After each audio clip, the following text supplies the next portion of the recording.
Hello, everybody. It is time for some third strike action here at Combo Breaker 2025. We are going to be going through the top 24 to the top 8, and I am joined by Mr. UltraDavid. How you doing? I'm doing great. Happy to be here. Ready for some threes, some good old 3S. Yeah, I'm always excited to be here for this kind of thing. Top 24 to top 8 means that we're going to get a lot of great players up here on stage. Folks from this region for sure, other parts of NA, strong players who've shown up big and jazzy and elsewhere.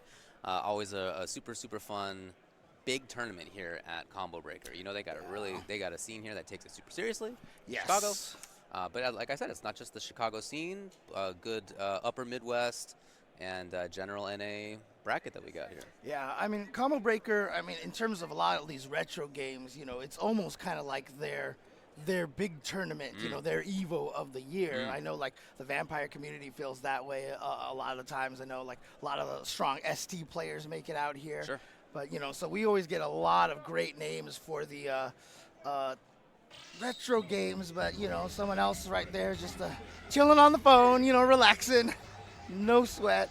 I mean, look at that. He's got the shades on indoors and everything. Big relaxing, definitely. So here we go. We're going to start with a Big Bad Wolf. Yep. I'm assuming MN stands for Minnesota. Minnesota, yep, really, really good player. Yeah, going against the Nam. And obviously, you know, Hugo is very popular thanks to Hayao from Evo last year. For sure.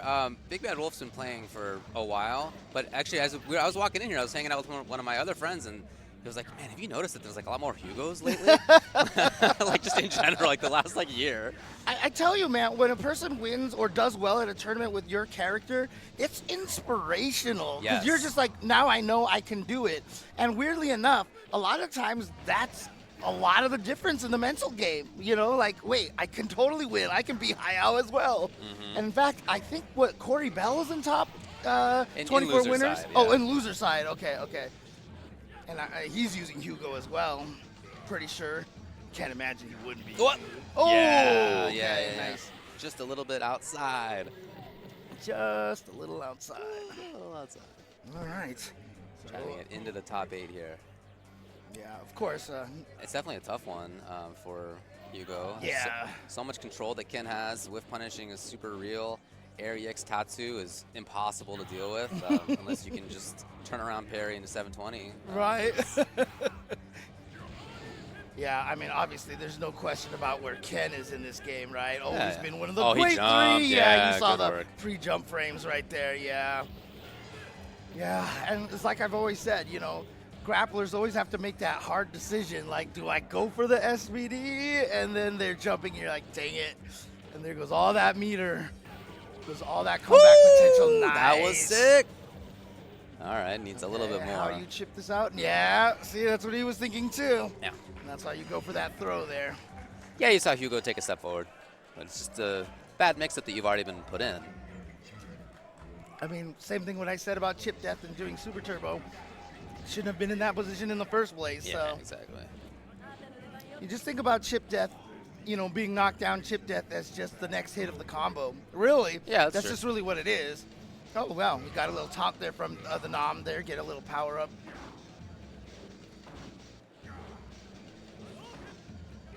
Again, another taunt right there.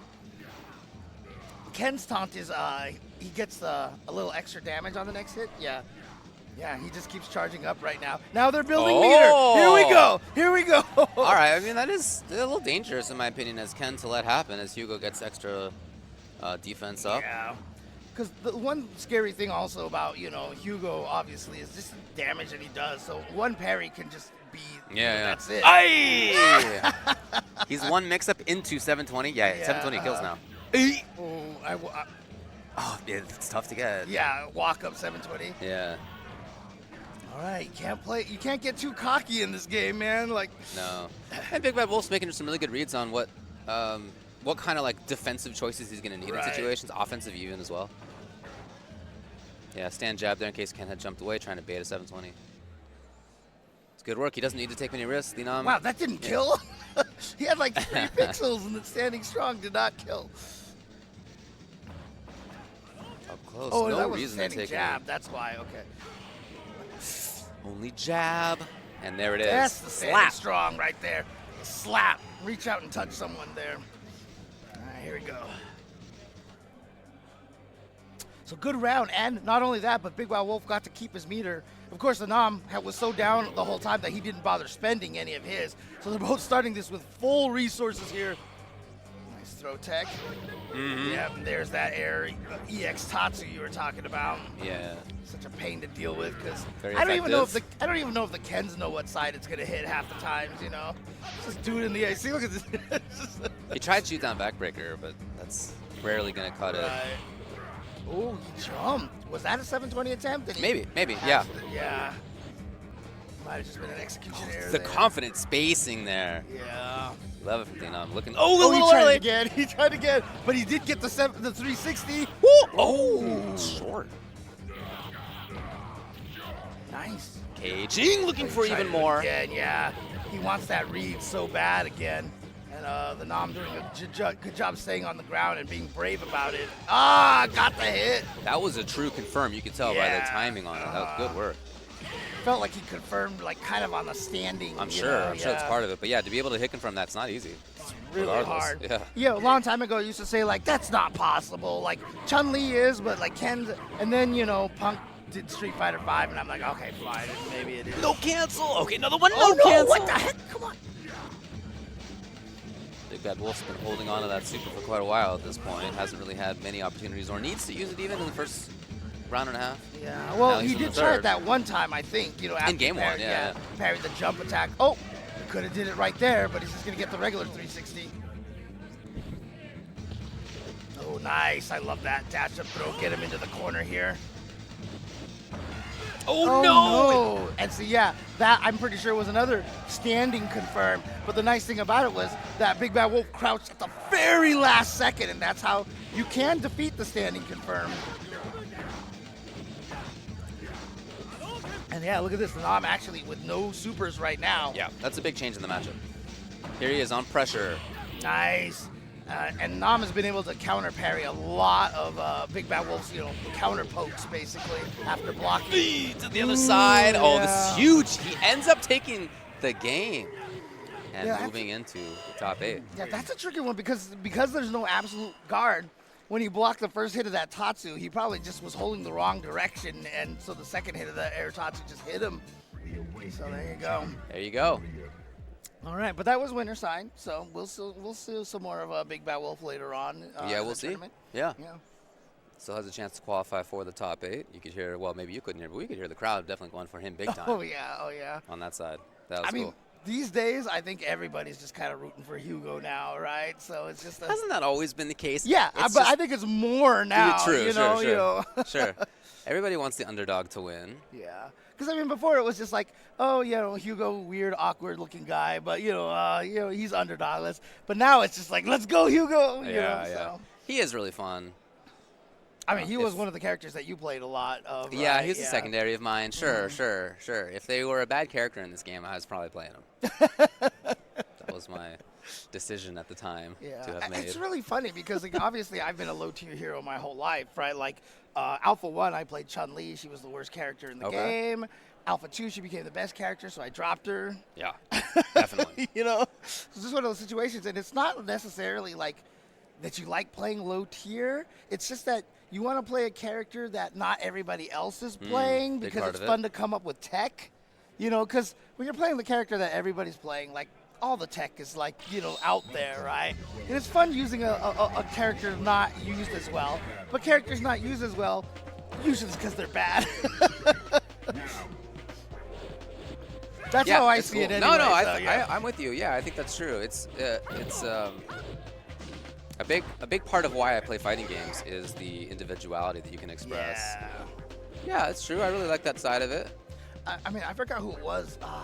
There was even a top player that I kind of remember just talking about that. Like, they just don't like using the character that everybody else uses, you know? Yeah. I know, like, I think Chen is a player like that. Oh, okay. You know, I know Chris G is like that a Yeah, lot, Chris too. G, sure. He's, you know. by the way, also in this top 24 winner side. Of course. I'd be surprised. As if he per wasn't. usual. I'm surprised I didn't see him in the Vampire Saver bracket, frankly. Why not? Why not?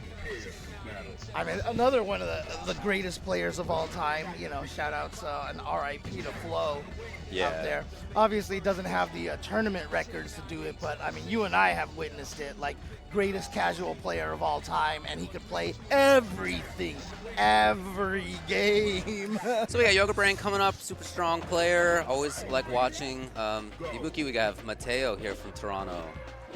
In a fun little matchup. Yeah, not a very common one that you see here. No, it's cool, yeah. But getting close to looking for parry. You can see the little stutter steps. oh, didn't crouch block on that second hit right there. Hoping to have seen forward movement. Not quite. Yeah, lots of little preemptive stuff here from Mateo. And again. It's so funny because, you know, Necro obviously very, like, spaghetti-like character here, but I also feel like that's kind of the case with his hurt boxes, too. It's just one of these characters I always felt like every time I was trying to hit him, he would just kind of, like, squeeze through everything. He's a big weirdo. Yeah. Yeah, again, lots of preemptive stuff. Okay. Not sure what he was trying to bait out there with that jump forward. Yeah, it could have been instant EX, might have been the idea. Oh, here it is, Kunai. Yep, gonna be safe at that range. Actually, she has a lot more recovery at the end of that than a lot of people think. Oh boy.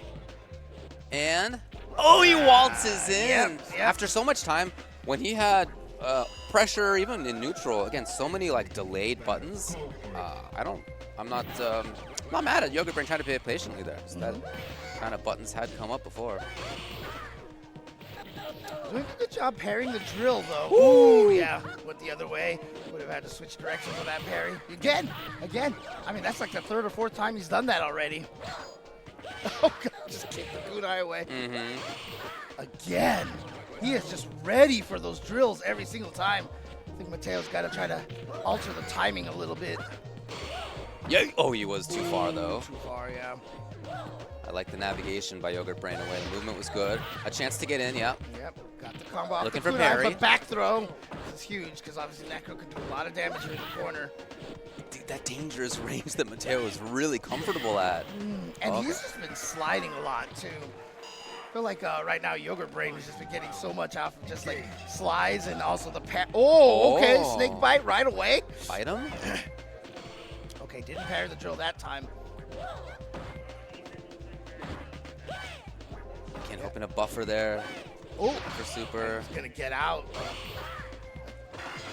Oh no, that's so. Did take the bait. Oh, okay, wow. Turn around. There we go.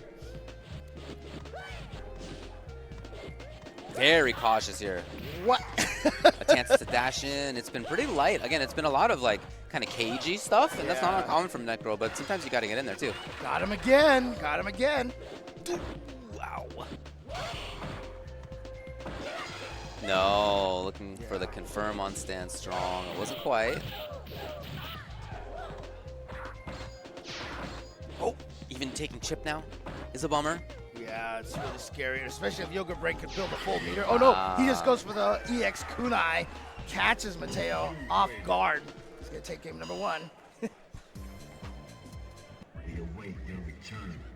Some of the pressure was good by Mateo, but other times were a little bit too cautious, maybe. But it's hard to thread that needle, of course. One thing I like, one of my favorite things about offline is being able to see the player reactions. I like how we showed the camera. You saw one player like do the roll back the head, look toward the sky that all fighting game players do. Oh yeah. And then 5 seconds later, the other player did it. Yeah, gotta do it. Yep. Man, perfect jump timing, not the rest though. Just like the spin the joystick between the matches, you know. Mm-hmm.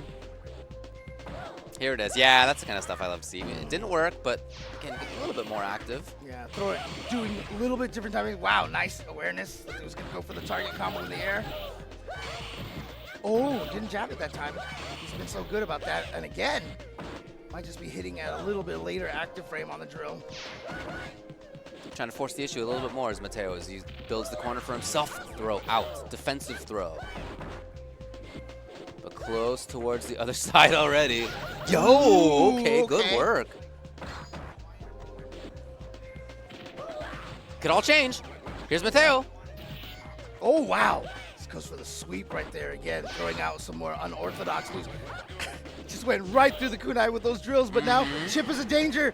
And yeah, jump back air kunai. That's what got him the win last time, so he's going to go for it again. Yogurt Brain is at match point now. Oh, dang, what a call out, okay. Again, looking for that stand strong, trying to get the hit confirmed. Not quite there, stun mounting. Stun mounting, going to be a big issue here. Or death first. The cross. It's stunned, but either way, Yogurt Brand moves on and into top 8 winner's side. And you saw that, he was trying to parry the drill, was having trouble jabbing it in between for a while, and so this time he was like, I'll just parry both hits and hit him on the ground then. Nicely done. Yeah, there you go. Okay, well. Ooh. I see. So we have just received some info. So we do know that it's going to be Linan moving on into winner side top 8. We just saw Yogurt Brain do the same. We'll have Nipperman and Chris G. But the other one that was supposed to have been played was Sylvester versus Jamarvelous. But unfortunately, Jamarvelous can't make it. So it will be moving on automatically into top 8 is the Sylvester. Nice. Okay. Well, I mean, sometimes when you're a player like that, you're like, cool, it's a free round. But sometimes you're like, that's kind of a shame. Like you want to feel like you want to play somebody. Also warm up too, right? Okay, so, yeah, fair enough. Yeah. Right, that's how it goes sometimes. Yeah, right? for sure. I mean, I mean, we tell people all the time, like try to make it to the offlines and stuff like that. But sometimes it's hard to, stuff happens. You got to go home. So yeah. Here's what's going on. Speaking of stuff happening in loser's side. We have Seno taking it over Hologram Mike Ross. Silent Impact over Ken in Black 2-0. Claire over Mr. Pomegranates. We have, this hasn't actually been played yet. Rescue Ryan versus Ryan Hart is in here. Okay. Rescue Ryan versus Ryan Hart. How funny. Orochi Tom Cruise versus Riek. Guru versus the Drank Baby. Logan Arcade 333 versus Latinx. And then Corey Bell beat Pops. So still a lot to be done in loser's side. We'll try to get some of the stuff for qualification. Please tell me Orochi Tom Cruise is like a Mugen character that goes up against Omega Tom Hanks. Oh, classic. Yeah. That sounds like a matchup that needs to happen. Donald or whatever. Yeah, there's some classic ones in there. Orochi, Tom Cruise, and Omega Tom Hanks. I think that's perfect. Oh, it's super cool to see a lot of these players here who've been playing, obviously, for a long time. Oh, yeah. But yeah, I just wanted to briefly call out, too, that it is really cool to see Ryan Hart in this list. 20 years ago, I studied abroad in London, and I was really hoping to play against the London Third Strike scene, and I was most hoping to play against Ryan Hart. Oh, yeah? Okay. He happened to be out of the country traveling at that time, so I didn't get to play. But it was awesome to play anyway. I know some of those heads are still playing out there, and I know that some of them have moved to Dubai, to the UAE, and have been big parts of the scene out there too. Anyway, cool to see. Long histories here. Yep, we got Logan Arcade, folks. Yep. Silent Impact, Seno. We saw Angel in Super Turbo getting second place from the Logan Arcade team, and so both of these players from Logan Arcade is why you got the nice little friendly hug from between them. For sure, yeah. And again, Chicago has a great scene for so many of these retro games here. I mean, I always remember, even back in, long time ago before he pressed fierce, so that was so good. The specific call out of backswing, you love that. Even before like the, Street Fighter 4 revival, like East Coast, West Coast was always the big deal, and Chicago was always like, hey, we're here too, Yeah, in this game, the Midwest oftentimes had really good scenes. Mm-hmm. Try to sneak in, got the crouch short, but didn't confirm. Okay. But there's a confirm right there. And that's a trickier confirm. I mean, obviously, thanks to the ducking, it extends the cancel time a little bit. But even then, it's still a fast react. Yeah, that's always a nice combo. That jumping heavy kick does so much hit stun. Ooh. Nice. Didn't spend the meter there, just gained it on that second hit, so he could have canceled it. Okay. Oh, the classic. It's getting real tricky. Yeah, these guys know each other well, you can tell. Not just in terms of how they treated each other at the start, not just because it says Logan Arcade on both sides, but things like Akuma really late wake up stand fierce because of the specific call out on Dudley going for the backswing, and then near the end there, jump into the EX backswing, stuff like that. It's a real tell. Yeah. It's funny because like most people probably wouldn't guess, but my main character in this game is Dudley, and I'm gonna tell you right now, landing backswing blows feels so good. It's a really cool move. I'm glad, like, Yo! Oh, dude, that's so cool. Yeah, because if he had What a parried and thought. come down to jump attack, but it's almost, you know, like you said, they played each other a lot, so he's like, you know what? I know you're gonna try this. Yeah, again, jump backswing blow. It's just such a cool concept for a move, how he swings back. And oh, nice! Great confirm. It's the classic confirm right there from Dudley. You don't have to. Oh, can he parry in time? He does! Nice. That was pretty sick. It's already match point. Yeah, if you're a Dudley player, you have to learn that crouch short, confirm. Same thing, of course, obviously with the dart shot. That's his mix-up right there. Yeah, sweep too. Why not, man? Plus on block sweep that launches into 1,000. Like, it's pretty nice. Yeah. Oh, but he got thrown out of it. That's the weakness right there. The startup of it, obviously. Whoa, that was... The timing on that was so odd. Oh, not enough to kill super yet. delay, but still at big risk is Insano. Yeah. Oh! He could have killed with that. He could have just did jumping a heavy kick right into the super, but I don't think he thought he was going to get hit. In fact, I think he probably thought he was going to parry it, which is what he tried to do, and he mistimed it. Nice chain into the target combo to blow up that air parry. Okay. Some pretty cute ideas from Silent Impact. Yeah. Approaching the corner. Oh, could have been big, but big forward movement. Oh, yeah. Wake up, crouch short into super. Aye. Corkscrew blow. There you go. That was to move forward into position to qualify. So that's not qualification for top 8. The winner there has to play against Mateo Okay. But, man, to do so. Reason why I like playing Dudley in this game is because he is just the coolest character. Like, I just, like... He's pretty cool. Dude, as a boxer, like, I love all the He's stuff. cool. I mean, If obviously you're going to put a boxer in a fighting game, like, that's kind of how you need to put him in. Because, I mean, the previous boxer we had in the fighting game was... Yeah, not very boxer. Yeah, it didn't really make much sense. Street Fighter had not done a good job with that until Dudley, for sure. I agree with you. I mean, it's funny, too, because, you know, and I talk about this a lot, if Third Strike came out today, people would say that this game is so woke. You know, because a lot of the designs in this game, right, are like kind of different, right? I mean, you went with a lot of different, different regions and different, like for example, the grappler, small, like short girl grappler. You know what I mean? You know, and it's just I don't know. The cast is really diverse. I feel like in this game. Yeah, so yeah. It went against the norm in a lot of ways. The norm being Capcom's.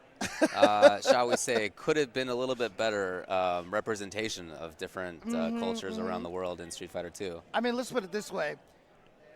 They kind of went backwards with, like, Street Fighter 4 and all, right? So, it could have been even worse, true. So, Could have been that's even my worse. point, right? So, like, this game, I just felt like they did a really good job, like, even from the beginning of the new generation, of trying to, like, change it up a little bit. So well, I know what you always say, which is that all the new characters in Third Strike are awesome. Oh, so right. Thank you for reconfirming that.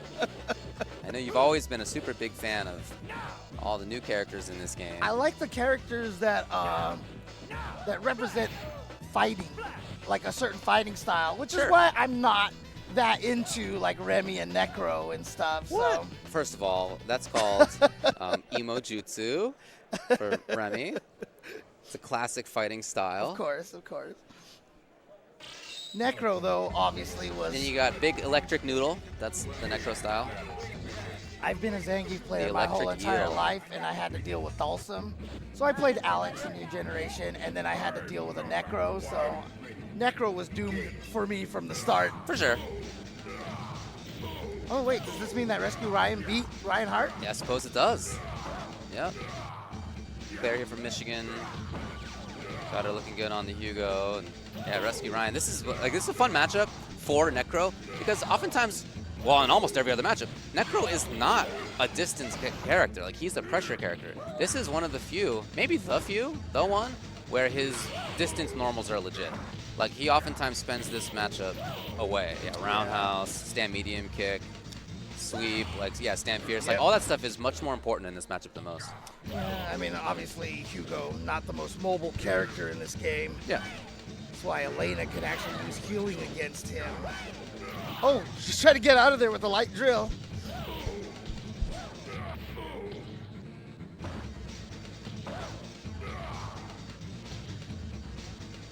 Yeah, you can see him trying to get in there. It's a tough spot, yeah.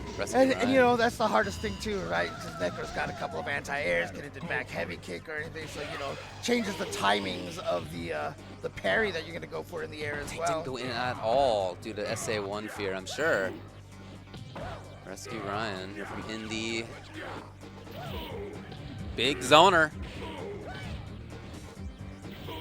Part of why I always liked this character is that he has both in him. He's got the offense and he's got the zoner. It's just that in most matchups, the zoner isn't going to be the one that comes out on top. He's got both. It's just he doesn't often get to do both. Yeah, when you start the sentence, I thought you were talking about Hugo. Zoning Hugo. Yeah, because you're like, he has got the offense and the zoning, and I was like, yeah. Oh, okay, you're talking about Necro. But see, right now you're seeing it's a tough draw. Claire's having a hard time trying to get in there right now. Yeah, for sure.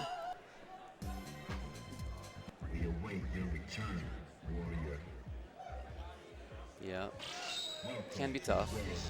Not that that's an unknown life as you pick the Hugo, but still, it's a little bit different than most because typically when you're having a struggle in this game as Hugo, it's more like in mid-range or due to being pressured. But in this one, it's you're definitely playing the old classic grappler versus zoner match. Yeah, I mean, like I said, that's kind of how I felt. Obviously, Alex turned out not to be that way, but he was the grappler of, the original new generation. And so, yeah, like, same thing, fighting Necro, trying to get in there. But, it was always that matchup that I kind of like to specialize in, the grappler versus the Dulcim, So it's just one of those things that you got to learn here. Yeah. I mean, obviously, Claire knows what's up. It's just a question of making the correct decision at any one time. I mean, like I said, you got to learn the matchup. Doesn't mean you're going to win it. Yeah, totally, yeah. Bad matchups exist. Like, we're seeing some good tech, right? Like, obviously, we're seeing a player who knows the matchup well. It's just still difficult. Jump in instant parry, got to be doing that. That was good. Definitely got to do that. Seen her do that a few times already. Oh. And now without SA1, he does pressure. I heard the button in the air, but like it might have just been too late, and so it just landed before it came out. And then the, I guess we call that yoga sniper now, but it should have been the Necro sniper the whole time, right? Back from the dead in Street Fighter 4. Actually, Necro sniper sounds really cool. It does actually, yeah. That's definitely like an Overwatch Heroes like ultimate. Oh my god. Oh, whoa. Down back heavy punch, down back fierce, just catching right there. Ow! Okay, yeah. See, that's the hard part. Is like if you're the Necro, if you're the zoner, you can feel it when the other person just, okay, here's my chance to get in, here's my chance. Yeah. And you can just shut that down. It requires so much patience to try to make it in on characters like this. Rescue Ryan can really hold on to the spot. Yeah. And, no need for anything fancy. Just get your hits here and there. And, what that creates is a desperation in the grappler. So Ryan's doing a really good job at playing this well. It's not just that his character's got a good matchup. It's also that he's gotten good timings. You'll notice when he stops pressing buttons, it's more because he's expecting jump. Well, this time it did work in Claire's favor, but oftentimes Ryan has not been busy, and so he's been able to anti-air with things like crouching strong. Very patient from him. Claire on the approach, holding up. Oh, got in. Here it is. It's dangerous. Aye! You have to have known that you're going to try to go for that, It's a read, right? Like, yeah. It's probably not the first time that they've seen this. It could have been backbreaker. It wasn't. And honestly, there it is. Good work. It could have just been one of those that I know that you know that I know. Yeah, so yeah, I'm exactly. already going to jump ahead right here, right? of course you know I'm going to go for the 720, so you're going to jump, but then you know that I know you're going to jump, There it is. so I'm going to go for the 720. There it is. Oh, man. All right, that's a bit of the look so far. We've made it into top 8 winners side, but there's still more in losers to do. We'll be back with that jog through the top 24 losers side after this. That's what I'm talking about. More action just like this coming up after the break.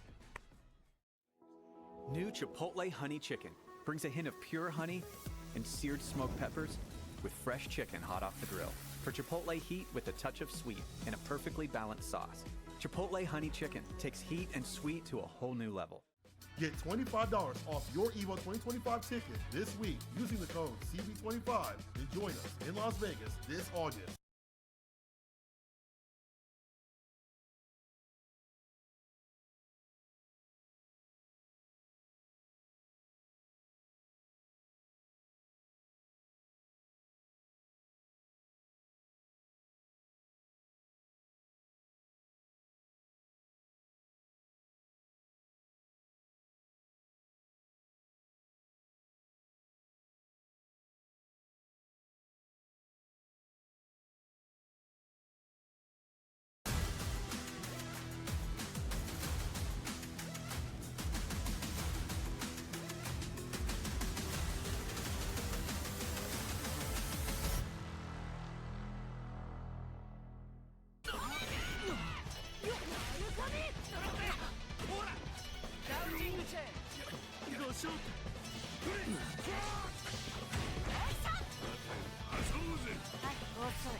Officially licensed FGC merch designed by the FGC for the FGC. Discover Tenno's newest drops releasing for the first time during Combo Breaker alongside many of your returning favorites at merch.10-o.gg.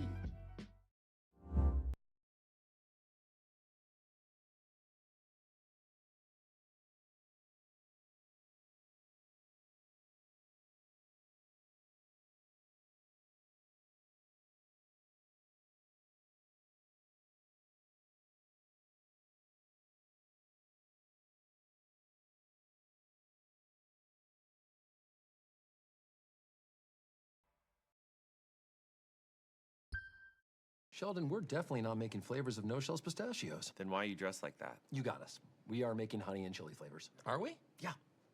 Wait, then why are you dressed like that? My wife likes it. Spicy. 4-alarm fire in the boudoir. Now. All right, we're back with more of trying to get into top 8. For third strike here at Combo Breaker 2025, there's a look at the scene in this ballroom. A whole bunch of art going on, a whole bunch of casuals going on at this stage. We got still some other tournaments happening too, and of course we'll have top 8 later for third strike. This is, again, trying to get into top 8. We have a few matches coming up that will be qualifiers, but this one's not going to be. This is going to be winner will play against Big Bad Wolf. Again, just to remind you, as far as the top 8 winners side goes, Yogurt Brain versus the Sylvester. I guess maybe we haven't played the other one, actually, now that I think about it. The Nom will play either Nipperman or Chris G. Okay. Anyway, we're in Orochi Tom Cruise versus Guru. Logan Arcade, obviously Orochi Tom Cruise. Guru out here from Eastern Seaboard, I think VA. Yeah. And I forget, is Yuri one of the characters that has to crouch block the Tatsu? Yeah, so that can be a problem for him in this match. Yeah, this can be a tough match, yeah. But obviously the low health of Akuma, always going to be a problem for him, especially with, unblockables and such, so. But yeah, I mean, you're right about the hurricane kicks can be annoying for Yuri to deal with. So can the fact that Akuma just teleports out. You saw right there, right? That's really But big. he had a great chase down to get Yeah, the he throw. did. I mean, as the Yuri, and of course you know what the Akuma is thinking about. Nice. Parry in the air. Didn't get the punish with the sweep, but still in a good position here. Standing medium kicks. One of the classic best standing medium kicks of all time in fighting games. That Yuri standing medium kick. Nice. There's that confirm. Wow. Just caught the headbutt with the fireball before it managed to catch him in time. Good work. Very dominating round there from Tom Cruise. Oh, missed dive kick maybe. It's cool. Maybe Tatsu even. That's all right. Here comes the setup. Oh, ooh, no. I think he started trying to parry the Aegis Reflector in there and just mistimed it. Another chance. Overhead. Oh, no. Maybe kill. What do you got? Aye, and? Oh, boy. Wow, Wake Up Fierce. Yeah. Oh, that's empty tricky. Dive in the crouching medium kick? That's not what he wanted for sure. Fireball missed. Yeah, you see the head shake right there. Yeah, he's like, I know that's not what you wanted, but I'll take it. I will take it. If I drop this hit confirm. Who made that cap? Yeah, that's a very custom hat for That's sure. a very specific cap. Yeah. Holy crap. Unfortunately, we're not selling that at the 10-0 booth. Hit up this man for the design. No, I was kidding. Yeah. Die. Okay. Uh-huh.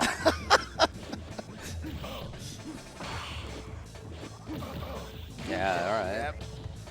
Maybe what he wanted before. Oh no, that's gonna be big damage right here. Look at this. That is a big price to pay. 50% life down, just like that. And now also in the corner, but obviously just jump air Tatsu right out of there. Yeah. Worried that the opponent's gonna try to parry that. That's gonna hit for sure. And now you gotta deal with this. Ooh, see, okay. Aha. I like that because last time he dashed up and through, so this time he was gonna DP it and just like, let's go. Much better round. Strategy looked good. The defensive escapes were good. Didn't have the execution errors of before either. Okay. Pressure right there. Just chose the block on the wake up. Actually caught him off the ground with that DP. Ooh. Okay. Tricky.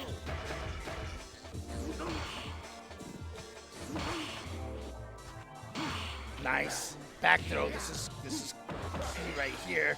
Get the Aegis Reflector going, but teleport right out. Ooh! No! What a choice! All right. What a choice! Exploding on him with the KKZ. Because you know he's gonna get right up close to him like that, and yeah, what are you gonna do in that situation? So.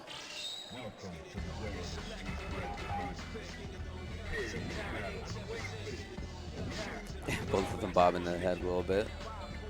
It's good music. It was always Pikachu and Kuma, right? That would always try to do that move to kill people. And if you could do one of those two supers, yeah, that or Demon, yeah. Of course. Of course.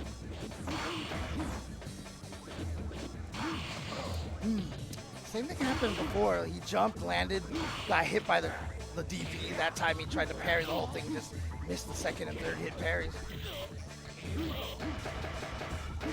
Oh, see, you know, we hadn't seen it, and I was wondering like why we hadn't seen it, but there you go.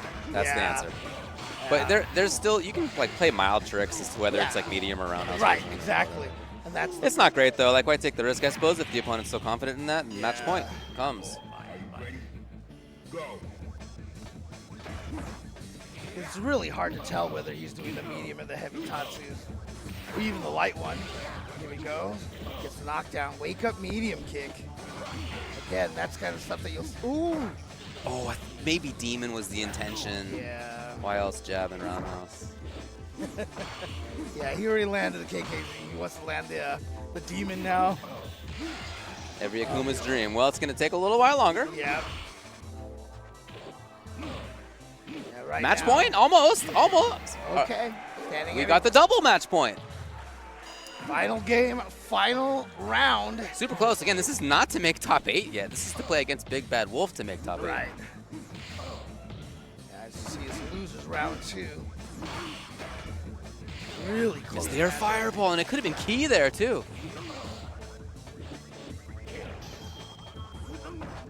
Execution error early in this round. He's hoping to recover. He's almost got the... Oh, yeah. I'm not sure if he just did that too early or something. Yeah, or yeah. what he was expecting. Oh, nice. Land and recover from that Tatsu first. Get the DP. Here you go. And here we go. Age of Survivor. Can you survive? Oh, yeah, the teleport again. And didn't really get a chance to punish. Because you know what? He's done such a good job at hurting him for trying to punish. Oh, he had it. Oh, and he goes Let's to the throw. go. That's so smart. Go invincible to get through the super, but... No, he goes for the slide. Chip. Oh, yeah. And that is enough. Yeah. What a match. Great match between those two. Nothing he could. He had to go for the red parry, but by the time he realized what was happening, I think it was too late. That was an awesome match. Yeah, really, really good work on both sides. Two players who understand the matchup very well. Played well. A couple of slight execution errors, and yet it didn't seem that big of a deal. Ultimately, it wasn't the decider, maybe is how I should put it, for Tom Cruise. Again, Big Bad Wolf is the reward there. Yep. So, yeah, so, sorry, yeah. Other loser side matches to qualify, Mateo versus Silent Impact will happen.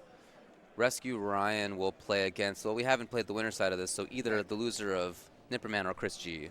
Right. We'll see. Chris G's maybe in like City of the Wolves top 8 or something. Well, I heard what didn't you say? he was in winners finals versus Reynold, and apparently Reynold won that one. So So yeah, Reynold is in grand finals for that right now. Sick. But Good work out there. It was Omega Tom Cruise who was using the Akuma, right? Okay, yeah, okay. I almost got the names mixed up there. Orochi, Sorry, okay. but yeah. Orochi, yeah, sorry.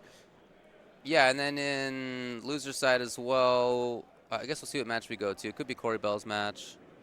We'll see what happens there. Have you seen Corey this weekend? I have not seen him, actually. And in fact, he hasn't been playing fighting games as much, Oh, is that right? I feel like, lately. But, I mean, I would imagine... I mean, this is an indication of just how not good T-Zoc is, that he's not even playing T-Zoc in... Is that right? Yeah. Okay, bummer. He's gone for the Salvatore Ganacci. So. Is that right? Wow. But yeah, you know, I know that he's been really into like KOF and stuff like that, but the classic games, at one point in time, he kind of did the Fightcade tour and started falling in love with the Alpha 2 and, you know, Third Strikes and such. So, you know, always good to revisit all the classics. Yeah, or meet them for the first time, as I think he was in most of those cases. Yeah. I just remember. Speaking of the devil. Yeah, there he is. I just remember because like I would see tweets from him just being like, Alpha 2 is so sick, you know. He's like, oh my gosh, like the footsies are really good in this game, you know. Yeah. Oh, he's going with the Sean. Okay, not the Hugo. Okay. Yeah, we were talking about, you know, him potentially going up against Necros with the Hugo, but nope, it's going to be the Sean. Sean's pretty bad, but like he does, if fundamentally like you're getting strike throw mix, like you can make that work. It's just going to be for much less damage than a lot of characters. But you even saw like the crouch medium kick Tatsu didn't even combo from max range. You there's know, a lot of bad stuff. Like, don't get me wrong. He's got a lot of issues, but I mean, I'm pretty sure this is who Chris G is using as well, right? I mean, he does sometimes. I don't know. I haven't seen him play it today. Yeah. But definitely seen him play that character in the past. Yeah. Also see him play Yang and other stuff sometimes. But we'll see. I mean, this is a character that, you know, in Second Impact was basically like dominant. He was like the Chun-Li of the game because he had the 2-level supers that were just way too strong and hit confirms for days and stuff. And so I felt like Capcom was like, he's supposed to be bad, and they really beat him up in this game here. Oh, that was supposed to have been super. Yeah. And I would really like to see him come back in 6. I would really like to see this guy come back in 6. Fun little turn stealing. Yeah. Oh, yeah. Surprise. Sean tackle.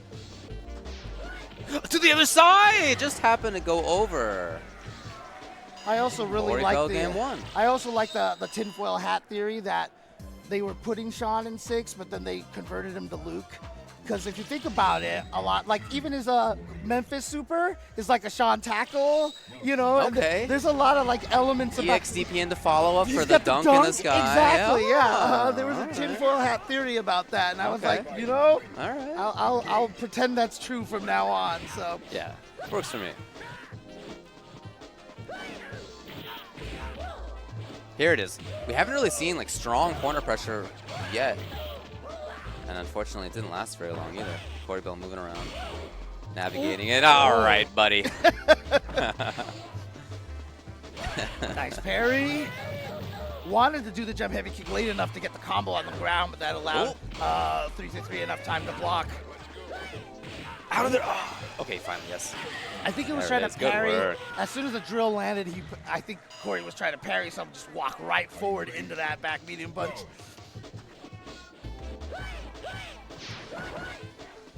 Trying to build a little meter. Corey trying to get to that super. Sorry. Funny little mix up there, neutral jump. Ooh. It's very like modern game mix up. Oh no, hit him out of the air. I mean, not gonna get punished, but obviously you don't get the damage as a result.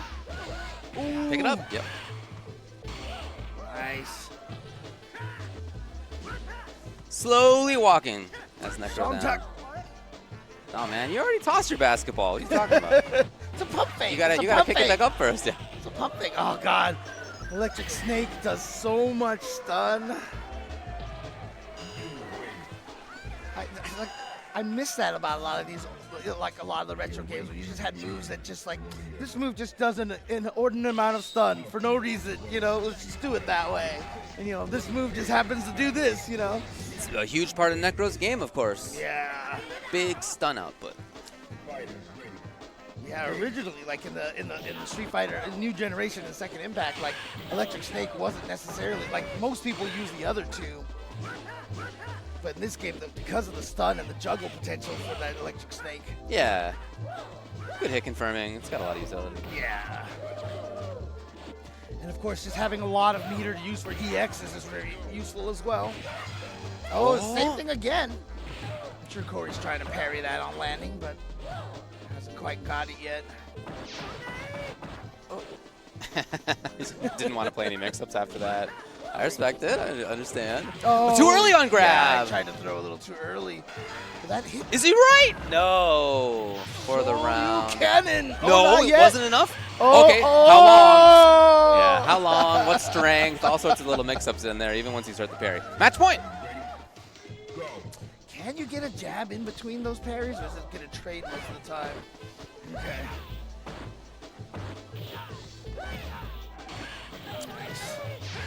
Okay, Yeah. steal and You have turn. to, right, you have to steal a Yeah, turn after your own okay, hit yeah. there. Right. Minus on hit. Alright. Still. I'm not going to try to red parry in the middle of that. Ooh. Okay, Oh, no, he with went the for hit. it. He the went hit, for it. yeah. Yeah. One mix-up away. Very safety first. There it is. It's that interaction. Someone jumps at you, you both try to parry, and then option select the throw. Corey didn't go for the throw there. He's just going to get tossed for the win. Now that also was not to make it into top 8, and I said earlier that it was Rescue Ryan who needed to play against the loser of Nipperman versus Christie. That's actually not right. It's Rescue Ryan who played against the loser of Jamarvelous and Sylvester. Oh, right. But again, as I mentioned, since Jamarvelous had to okay. go, some not going to be here for this, that means that Rescue Ryan qualifies into top 8. So congratulations to Rescue Ryan. Obviously a great player. And then it's going to be a 3-3 playing against the loser of Nipperman and Chris. Okay.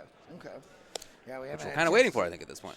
Yeah, I'm curious. I Or wanna no, see, we got a couple other options. Yeah, we can I get want to. to see Christie just because I just want to see who he's using right now. But I know for most of the tournaments that he's been playing a lot of Sean. You know. Yeah, he often does. I've seen him play Yang. I've seen him play Ken. I've seen him play 12. So it's hard to say, but yeah. Often Sean. I mean, I always remember hearing Justin Wong tell the story of like the first time Chris G started showing up to like Chinatown Fair. He would come in and play third strike, be all cocky, and just get beat up all the time. And, you know, everyone starts that way.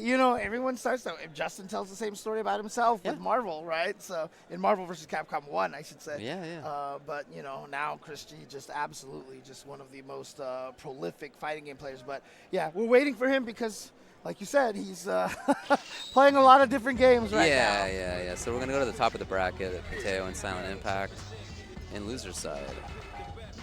You said this is on loser side, okay. In loser's side, yeah. Mateo and Silent Impact. 5, 4, 3, 2, 1.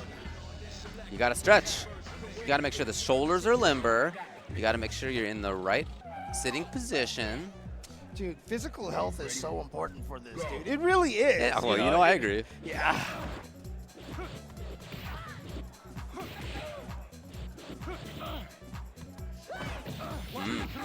Trying to walk forward. Oh, sick little buffer. Silent impact up close. Oh, I like the idea there. Yeah, he tried to get the red parry right at the end there. Isn't going to get it, and so silent impact there. Solid first round. Solid first round.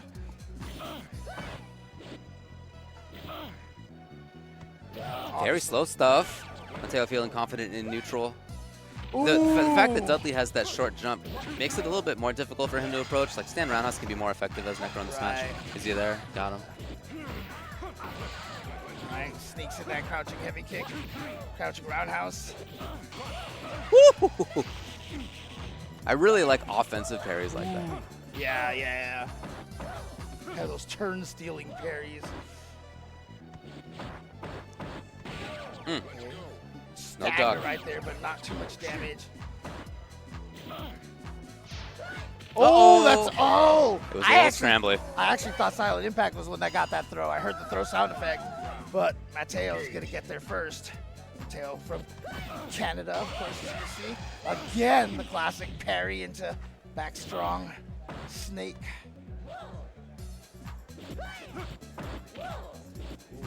Just didn't block that. We've seen it a couple of times. Yeah. It's a game where you got to be comfortable taking risks. Oh yeah, yeah. A lot of what you see in neutral in this game is not what you're going to see in a lot of other games. Just because the parry is always there as an option. You got to throw out slower buttons to throw off people's timing, etc., etc. Mateo's going to take that. Interesting. I don't know if he specifically jump drilled as an anti-air, but it worked out. Yeah, he's trying to play around obvious parry stuff, right? So like, rather than that being an anti-air normal or anti-air electric, going up into this guy for the funky timing on drill instead.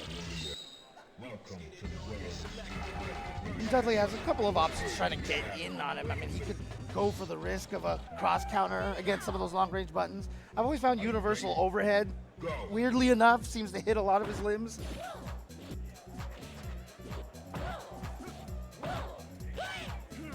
Oh, Wow. silent impact. I feel like Mateo actually stretched his hurt box into that. Nice. Didn't have the electric snake that time, so he just went for the snake bite, but does send him into the corner. Oh yeah, coast to coast. Where? Low. Oh, yeah. Oh, has he got it? Keep it up. Okay, yeah. He was like, you know what? Ducking lever will kill. Let's just Yeah, go for that. fair Let's just go for that. But see, again, that's another one of those combos that's like when you land it, you just feel so good. It's just, oh man. Very quick confirm. Maybe a little too quick in some of these cases, but hasn't been blown up. Hasn't really been able to do much of that drill just yet. But yeah, like you said, Mateo really changing up what he's doing off of those neutral jumps. Try to stay unpredictable. Oh, it wasn't enough? Oh, Did did he get it? Did he get it? No. I wonder if he actually just tried to do something right afterwards. But again, Yeah, you may be right, yeah. at that close of a range, again, you got to parry before the super comes out. You have to have hit forward before the chi gathering. So if he hadn't committed to that, that was it right there. That quick screw blow was going to kill him. So here we go, 1-1 now between these two players. Yeah, nicely done. Standing heavy kick, one of Dudley's best zoning tools right there. Hits a lot of limbs. It's a really good priority. Sword normal. Ooh. Told you that. Oh, here we go. 3. Oh, yeah. It's hard. It is It's tough. hard. It is It's tough, hard.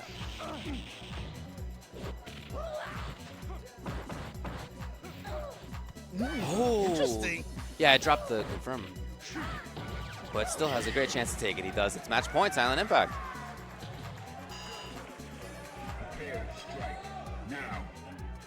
All right, Mateo. What do you got?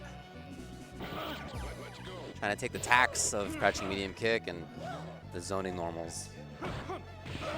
Ooh, wow. Okay, okay. Not even off of a parry, just do it.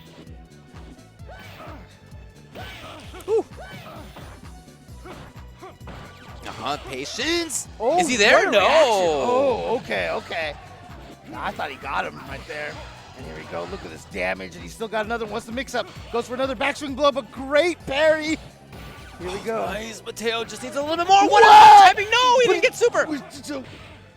That wasn't enough either. Shirley ducking could have been there. Oh my God. Oh, This snipes him. Necro Sniper coming into play here. What a match. Final game, final round. That was just, that end of that round was such a scramble, but it was so good. This one is to make it into top 8 on loser's side. Ooh, good parry. It's a great start for him. Still has another super available to him, but he's got to be careful. Got him again. Silent Impact almost has 3 corkscrew blows. Boom! Got him right there. The stand strong. Silent Impact mashing for his life. It's not enough. Oh, And man. Mateo will get into top 8 on loser's side. There's the handshake after 10 years, and they're finally waiting. They did it. Who was the Japanese Necro player, the really famous Japanese Necro player? Sugiyama. I don't It know. might have been him. One of them showed up to B5.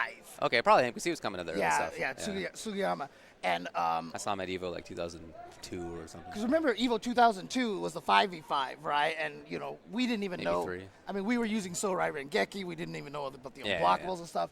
When Sugiyama showed up to B5, he started doing all of the Necro juggle combos in the corner that nobody had seen before. And all of us were like, I remember people were like, how is he playing this game like X-Men versus Street Fighter? That's awesome. Yeah, he would do the elbow. Yeah, yeah. And it's just crazy, you know, when you think about it, like, we just didn't have access to what they were doing, you know? Right, right.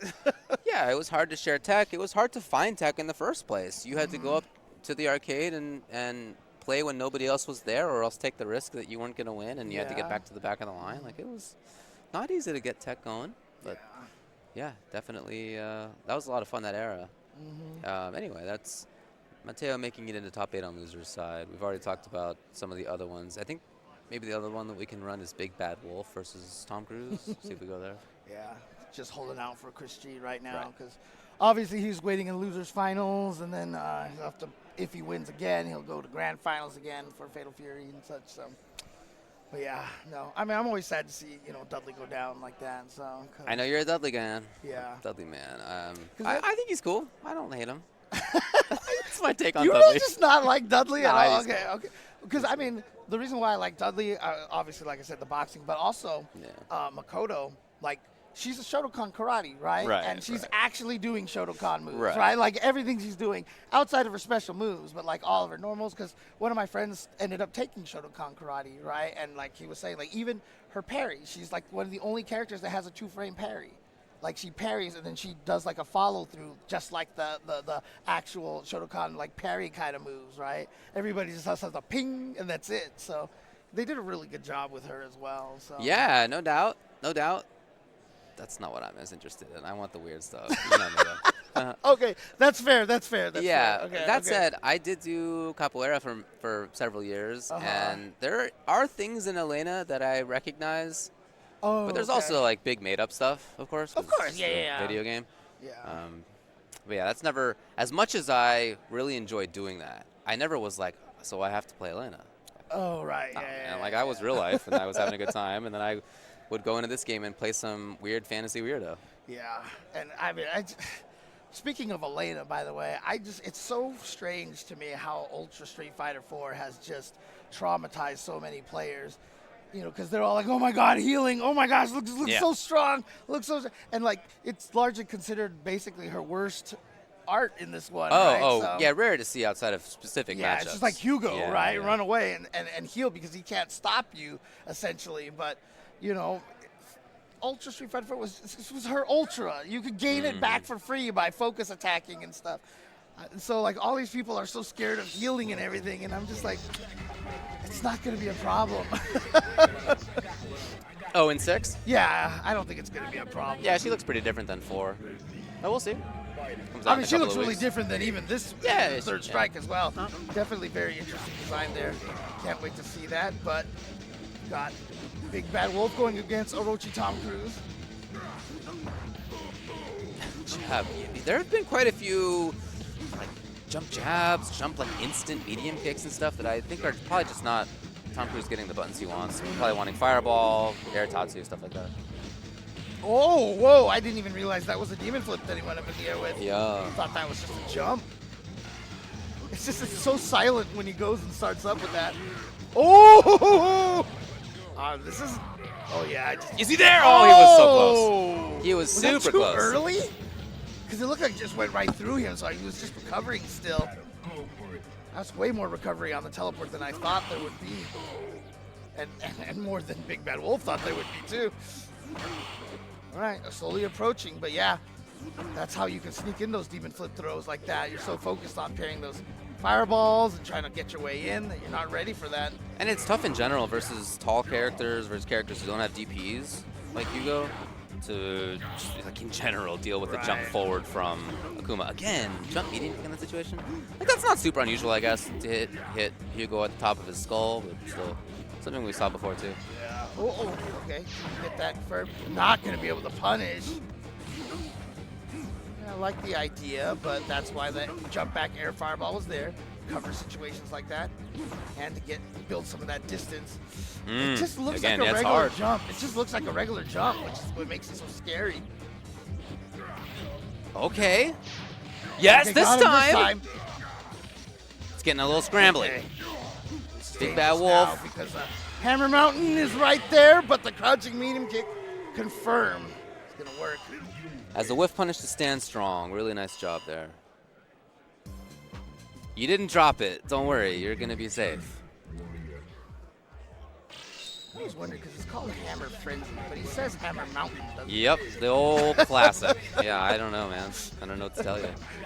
I've always wondered the same. I'm sure everybody else. Well, maybe somebody knows the story, but I've never heard it.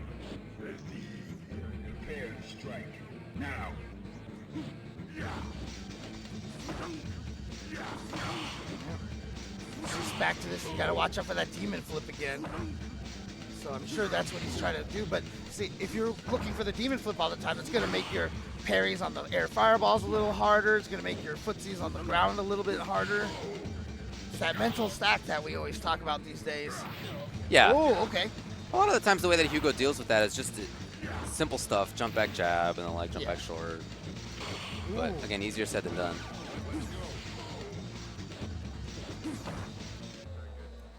Slow approach for Big Bad Wolf.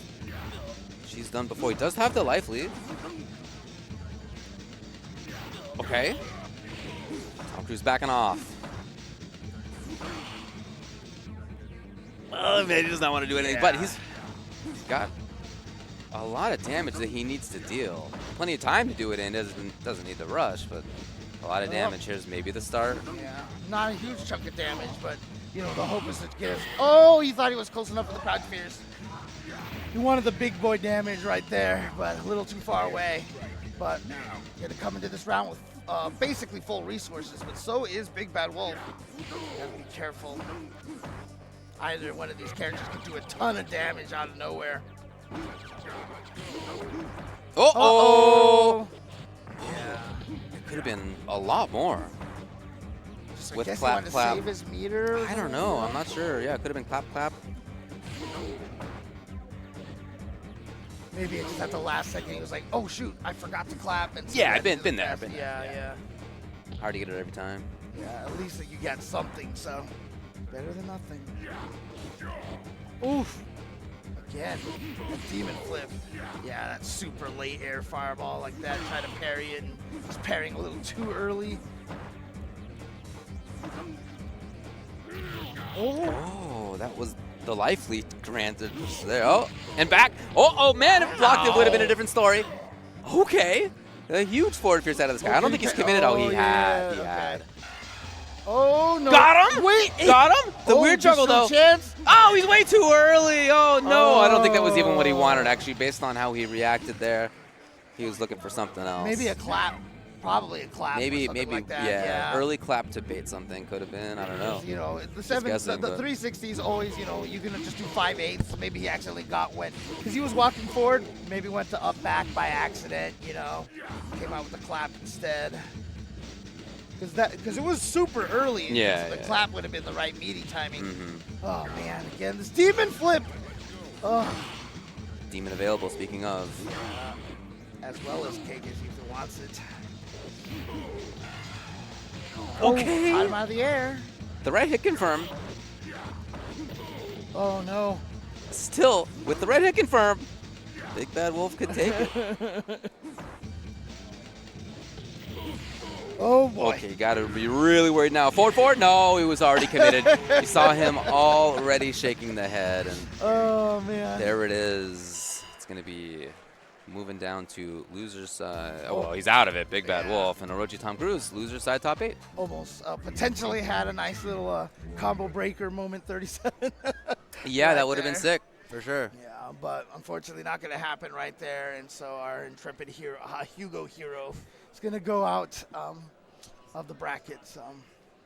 Akuma, also a fan favorite, of course, and cool to have character diversity as we do in the top 8 so far. Yeah, I mean, Akuma's just a popular character He is, overall, right? yeah. So- Some people name their kids after him. We're going to take a quick break here at Combo Breaker 2025 here during Third Strike. We have just a couple more matches to deal with to make it into top 8. See you for that. 10 years of Combo Breaker and counting. Stick around for more. This is the best Chipotle order. I would like a bowl, Triple wrap. mild, medium, hot. Then dip it in here. Sour cream inside the vinaigrette. 2 tortillas, if you know, you know. Lettuce, cheese, waffle. Yes. Mmm. Oh, that is good.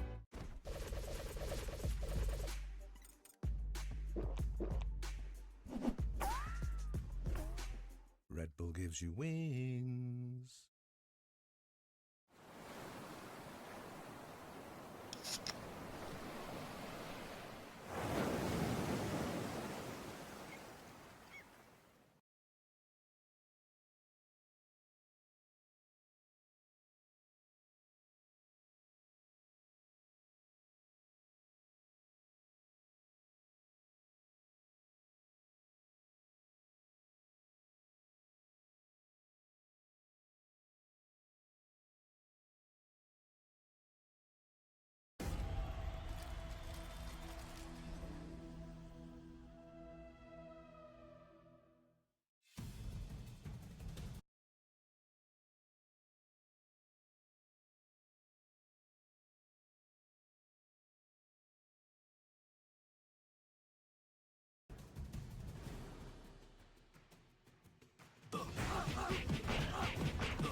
Sheldon, we think you might be overreacting to our ads for No Shells Pistachios. Ditch the shells? Okay, strip. What? You ditch your shells. Okay, yeah, that's No, fine. guys, I take it back. You want the show? No, You got no the shell. show. Welcome back, everybody. We're continuing forward, and I do believe the reports are that Mr. Chris G has entered the building here. Oh. And the reason why I said that is because this is actually a different ballroom than where the Street Fighter 6 is taking place. So he's here now. He should be able to play through his matches here. I don't know how he did in City of the Wolves. I'm trying to see if I can find out. But oh, whoa! Somebody get engaged here? Oh, I heard that was going to happen. Oh, really? Yeah. You knew which? Well, I don't know who, but I heard that it was going to happen. Anyway, Chris G. Ken, as I mentioned, is a character that he often does pick. Oh, okay. I mean, we went through like the list of characters I've seen him play, and it was pretty long, but Ken's definitely one of them. Nipperman on the other side, really good player. Chen, again, this is for winner's side top 8. I mean, this is interesting because this is the only Chen that we've seen, Yeah, right? So, Nipperman's the only Chen that we got over here. Can you believe it? What a guy. And then not only that, but we haven't seen any Yuns. There was no Yangs either. Yeah, so you're right. Definitely a lot of character variety. But, you know, it's interesting because the way that a lot of people... Oh, there we go. I think you thought it was going to be a cross-up, but a hit from the front. Chris G goes for the overhead, misses. There's the crouching medium kick confirmed. Corner here. Oh, he just does it! The fierce DP. Chris G catching Nipperman off guard right there. Nipperman just went for the meaty. Because I see this happen like ST a lot too. You don't see a lot of the modern players playing Vega. Yeah, right, Old right. Sagat. Like most of the old Sagats, Chris G was the only one playing old Sagat in Super Turbo. True. Right? So a lot of times the new generation, like they don't like going to the top tier as often. Yeah. The weirdos are so fun in these games. Just not that Have great. you actually watched the video that explains why Chun-Li can always do that lightning kick after the super? It is so bizarre. It is the craziest thing I've ever read. That was so nice. The crouching medium punch. That I ever watched. I'm sorry. There's actually a timer that like cycles, and like during that time, like if you try to start the lightning kick at the end of the timer, you can't do that. But the thing is, the super always resets the timer, so it's consistent after the super. Dude, it is the weirdest thing. Huh. I can't believe someone figured it out. It is crazy. Wow, that's awesome. Oh, okay, okay. The reactions are here. Super Yeah. before we saw crouching strong to get it underneath fireball. Nice. There's the classic Ken confirm. And even without the fireball, you know, that makes it a little bit easier to confirm as well. But Chris G prides himself on not taking any shortcuts. Yeah. Ooh. He needs a little bit more. Nipperman in trouble. Ooh, okay, okay. It's just a sign that even if you have great reactions, as we already saw, Nipperman did a couple things to get through fireballs, super, crouching strong, etc. Ultimately, you're about predictions in reactions, and there he just didn't predict that it would be the overhead. Yeah, anticipation is the best friend of reactions, honestly.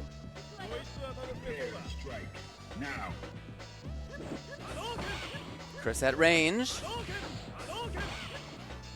Building a lot of bar. Getting whiff punish as well.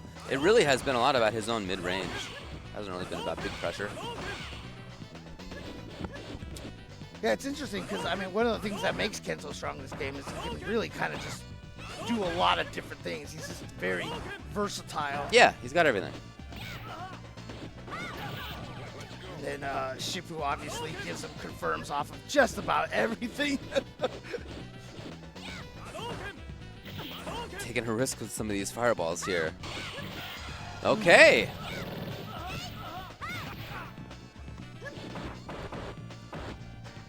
Great patience by Nipperman. Didn't take the bait on any parries. Blocked it out. Oh, what a whip punish. Oh, crouching medium. I mean, you're pressing the button. Forward, yeah. Oh, what a good hit confirm right Nipperman. there, yeah. That was really good. And that's one of the easiest confirms right there, is when you hit a button, you see the other person hit a button, just do the super, because if they hit you first, you're not supering anyway, right? So one of you is getting hit. Oh, again, beautiful whiff punish right there. Oh, he could have confirmed that into Shifu. Crouching strong, just links right into it. Same with the standing strong, same with the overhead. Said so many ways for Ken to land Shifu in this game. Chris is getting really dangerous here with his pressure. He's looking really strong in doing so. Dangerous to Nipperman, I mean. Ooh. Tried overhead again. Oh, wow. He was worried about super. Yeah. Nothing came. Well, you can't cancel Farfierce in super, can you? Oh, was it Farfierce? My Yeah, bad. yeah, I thought okay. it was Fireball. Wow, okay. Jeez. I thought I was like, oh my god, did I not know that? No, it's my bad. Somehow I saw Fireball out of my eyes. All right, yeah, right there. That was, I mean, like you said, I feel like these rounds have really just been Chris G fundamental footsies, you know, against Nipperman here. Match point. It's a matchup that, I mean, in that neutral range, Ken is one of the few characters who can most credibly fight in footsies, and even Ken, doesn't really feel comfortable there a lot of the time. So Chris is playing it super well to be as strong as he is. And again, I mean, Chun-Li with that crouching medium kick and her carrot throw, she's one of the most uncomfortable people to fight in neutral in this game completely. Oh, yeah. You're just tense the whole time, so. Sure, did I have nightmares sometimes about Chun crouching medium kick range, literally? Yes, of course. I thought you would have more nightmares about Makoto. No, that was just bad. I mean, I don't know, it was a different kind of feeling. Oh, missed there it! is, That yep. gave Nipperman the chance, and he took it. Okay, yep. Looking Super for jump cancel, confirm. just in case you have the parry right there, you can get away.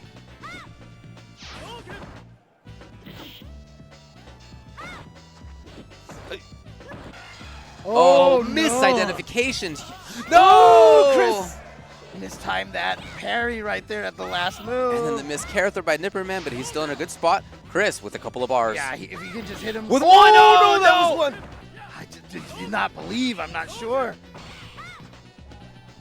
Oh, boy. Yeah, he was. Look at the just time waiting. now, 14. It's blinking. Yeah, and he's also worried about chip damage from the Hoyokusen.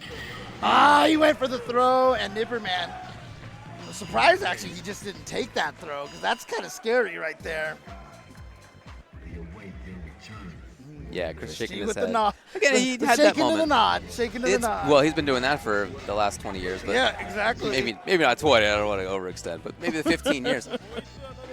And he did have that chance to whip punish. It's hard to get everything right, man. It's hard to get it all. Oh, that's fighting games. That's right? fighting games, yeah. That's Even what makes somebody it- as talented as him. That's what makes it beautiful, in my opinion. Is that it's a game played by humans, and we will make mistakes. Oof. Yeah, just trying to go for that over. That's the second time Nipperman's punished it with the, with the standing heavy kick. Okay, there we go. Chris with the confirm off of the target combo.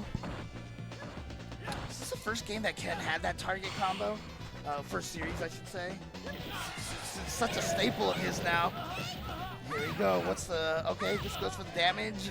Knocks him all the way back into the corner. Chris meter. Nipperman instantly fewer buttons as soon as that happened. The risk of whiffing anything is suddenly increased. Oof. And he has whiffed a couple of things. Chris backed off to a range where he could comfortably throw that. Could be looking at options like no longer on Nipperman's side. I love the reactions to jump back from the fireball, including the EX. Oh my God, buddy! He didn't get the confirm. No fireballs from Chris for sure. He's trying to be outside of range. He does not Yeah, want to allow this to happen easily. Of course, the big threat, but no reason. Oh, he pressed it! Chris, jump in. Felt he needed to take that kind of risk, and who can blame him with 12 seconds on the clock, needing to make a comeback match point. That was how Alex Vi first defeated Mike Watson in Alpha 2, I think it was. Alpha 1 or 2? 1, I think it was. Nice. Yeah. One thing is that, you can't necessarily super from too far away with Chun for the chip, because I think if you're far away enough, you can parry after the flash. Oof. Now it's dangerous, because a lot of things Ken can do right here can be punished by Hoyokusen. Has to be worried about going for sweeps. Chris is doing a good job of keeping things both mid and low parryable. He's not being predictable on that. He's not overextending. He's making this really tough on Nipperman to find the final hits. Very cautious play by Chris. Yeah, you can see a lot of those little parries coming in there every once in a while when you see him crouch really quickly like that. Ooh. Nipperman, yeah, is just really finding it hard as Chris with the life lead more and more. Nipperman, if he gets confirmed into Super, he's not going to get a chance. Chris G will make top 8 winners side. Yeah, again, that neutral game that he was playing So right there good. was so good. Yeah, he played great. So good. And honestly, I think it's really interesting because for me, the Street Fighter 3 series, I feel like really is the perfect transition point from the classic style of footsies in Street Fighter 2 and Alpha to what we have in Street Fighter 4 and in 5 and 6 actually. A lot more of the focus on whiff punishing. Oh, sure. I've always said I call the older games hitbox fighter. It was I know you're going to crouching medium kick, I'll do my crouching strong, which just beats that. Yep. And I still remember the first tournament I played in New Generation, I got to grand finals against Alex Valle, and he just did Ryu back roundhouse, and I couldn't do anything with Alex, right? I just tried to find every button that would beat it, and Nice. every button lost. Yeah. And then afterwards, I found out the way to beat it is to let it whiff, and you had to whiff punish it. Uh-huh, And okay, there was just all right. nothing ever Yeah, new in my ideas, brain. right, Yeah. right. And it was weird, and you know, honestly, like I've never really gotten good at the whiff punishing style of game, so which is why like my career in Street Fighter 3 has never been particularly prolific. Yeah, I understand. I agree So- that Third Strike has had a huge impact on later Street Fighter games for sure, but other fighting games too. But yeah, definitely Street Fighter games. In 5 and 6, I see huge similarities. Yes, Definitely. for sure. And I even remember when 5 was brand new, that was something that we would talk about a lot. We were just like, yeah, it's more kind of like a Third Strike style footsies, you know? Yep, for sure. So, yeah. So I think we have one more match before we can get into the top 8. Wait, so did Christian qualify with that one? I thought he had one more to go. No, that was it. That was to make top 8 in winner's side. Oh, okay. Yeah. Gotcha. So the matches in winner's side will be the Sylvester versus Yogurt Brain. Aha! And Chris Gia versus Denom. And then in loser's side, Rescue Ryan and Mateo Orochi Tom Cruise against either Nipperman or 333. Match that has happened many a time. And also, shout outs to the graphic artist team of Combo Breaker. Oh, yeah. I love what. Do you know those are all state flowers from the Midwest? Really? I was talking with Oric earlier, and he was like, yeah, like, well, he and Rick were like first of all, I said, I love the jacket with the multicolor red and white and blue and stuff. And he was like, thanks, yeah, like, they're all state flags from the Midwest. Yeah, that's such a cool detail. Yeah. So that bracket background that they have on all the streams, it's so nice looking. It really is, yeah. All right. Okay. Yeah, I mean, if you're not low blocking every once in a while, right? Yeah. That's the way you catch them. Yeah, see, now you can see he's low blocking a lot more. For sure. I really like Necro in this matchup for the first like 30 seconds of round 1. I mean, like really, like I think he's got good stuff in this matchup for a little longer than 30 seconds this time. But of course, when she gets super, it's a big different story. Yeah, I mean, there's some matchups that are so bad against Chun-Li. It's kind of like win the first round, hope she spends all of her meter in round 2 when you lose, and try to win round 3, you know? Right away, you can see that there are so fewer buttons coming out of Necro. Right away, as soon as she built the super, okay, all right, going for chip, that's fine. As soon as she built the super, yeah, just hanging out. Then a lot of things defensively, just become walking up. punishable on block, right? Yeah. So Aha! thank you. Aha! Thank you for the demonstration. As if on cue.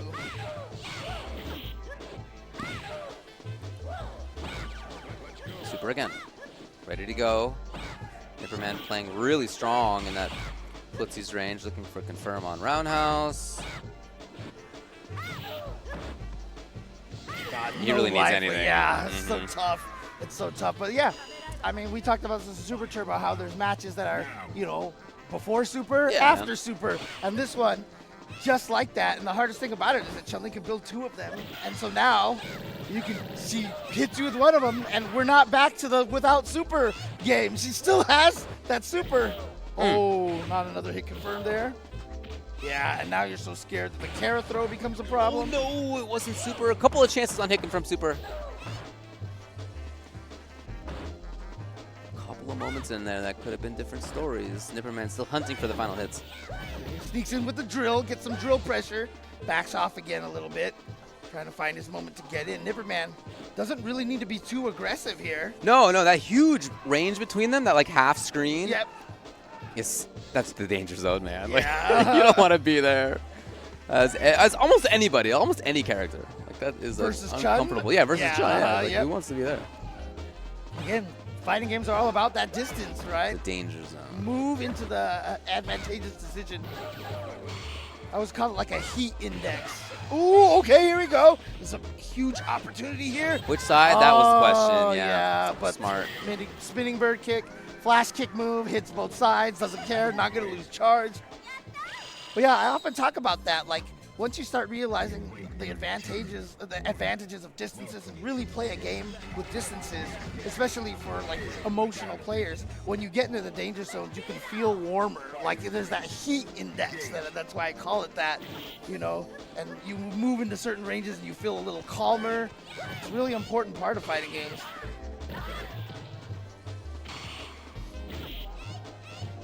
This is the comfortable time. Yep.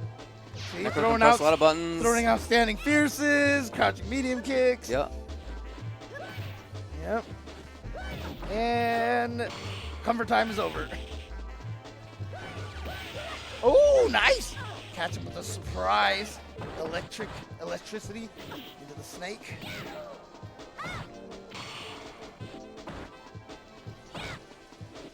Well, Neverman's done a great job at being able to get in once he has super. So although he's way down in life, it's still an uncomfortable time already for 3-3. Oh, that's going to be chip unless we got the red parry. Not going to happen right there. So Nipperman going down that round. See if 3-3-3 can actually tie this up.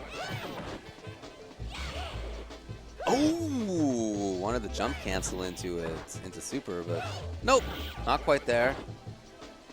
Oh, the dangerous spot. Nipperman moving in, grappler mode, activate. No, it's instead hit confirm. Ooh. Oh, all of a sudden turning on the offense, but finally Nipperman gets the hit here, sends Necro into the corner. Oh, why not? He just not confirmed that into the I gotta think that he did and screwed it up. I don't know. It's the setup that you're going for after all. Right, or did he? Because like one of the things about that is you do it early enough that it hits meaty from when they land, and I feel like that wasn't meaty enough, maybe, and maybe it was questionable enough that he was like, wait, I'm not sure if this will hit. It did look a little too high to me. Obviously, no input buffer means, you know, got to time these things manually here. Mm-hmm.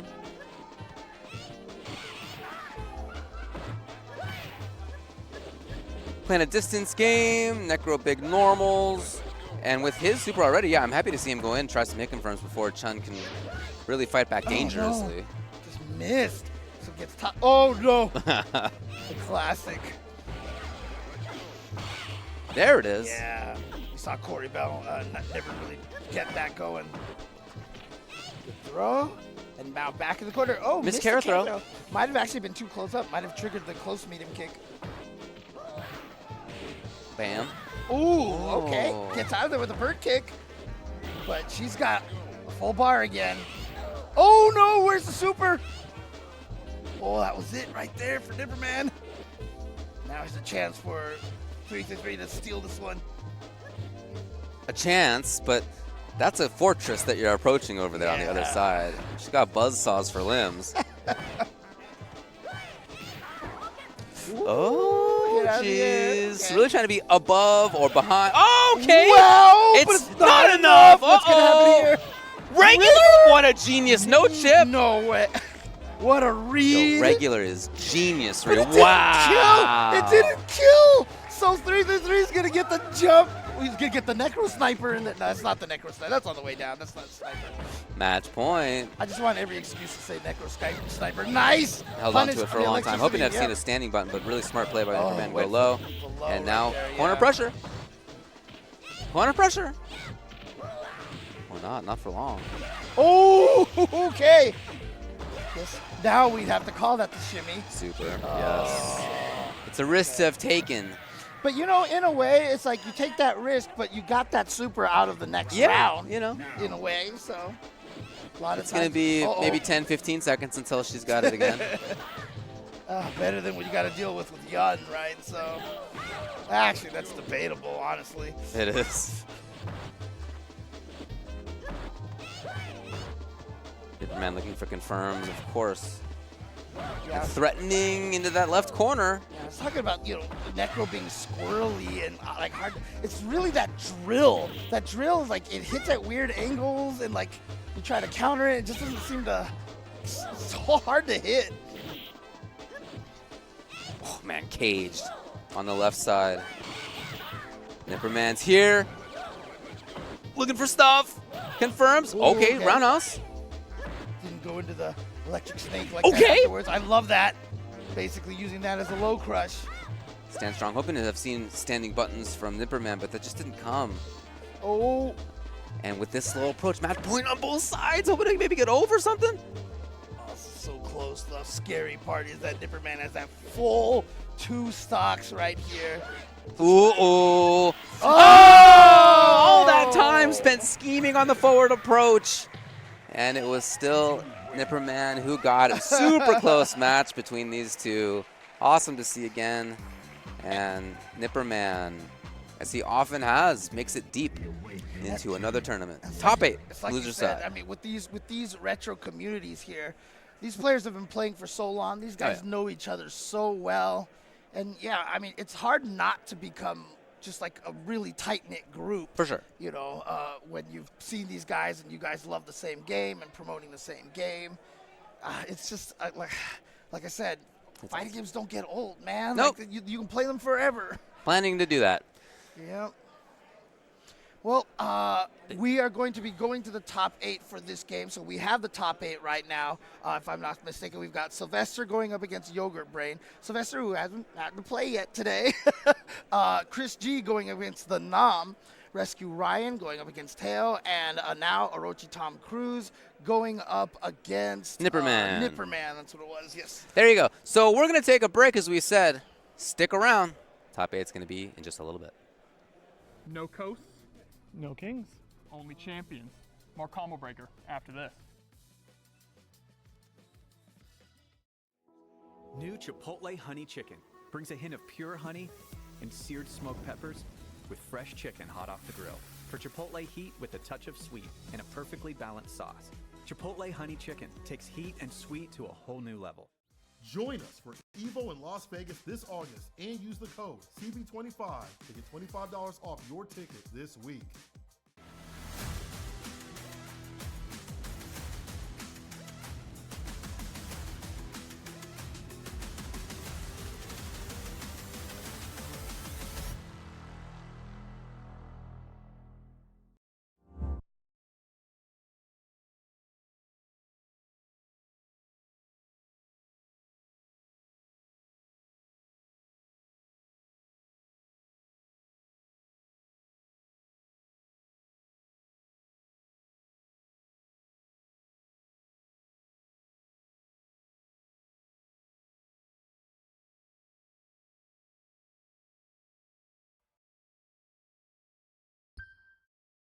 Bring home Capcom vs. SNK2, Project Justice, Power Stone, Street Fighter Alpha 3 Upper, and more in the Capcom Fighting Collection 2.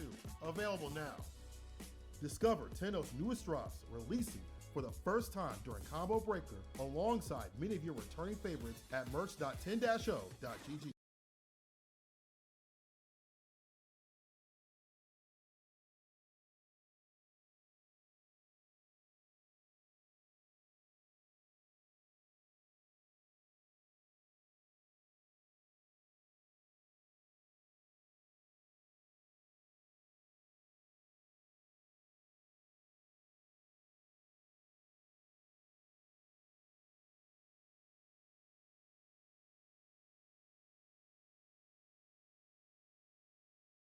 Take your concerns about our no-shells ads very seriously. Uh-huh.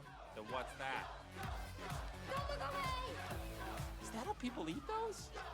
You two, get in here! I'm going in.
pressure into my buttons and give my punches the flavor I need to hit when I'm running. My life is first to 100 and then I bump up the number. I look alive every year, but I make a break in the summer. The days I lived on the come up to now when I hit the jumper, I knew that I had the shot before anybody could trust it. So let the lights hit the summit and swing the drop it and rush them and run the set until you become everything that you want to. Come on!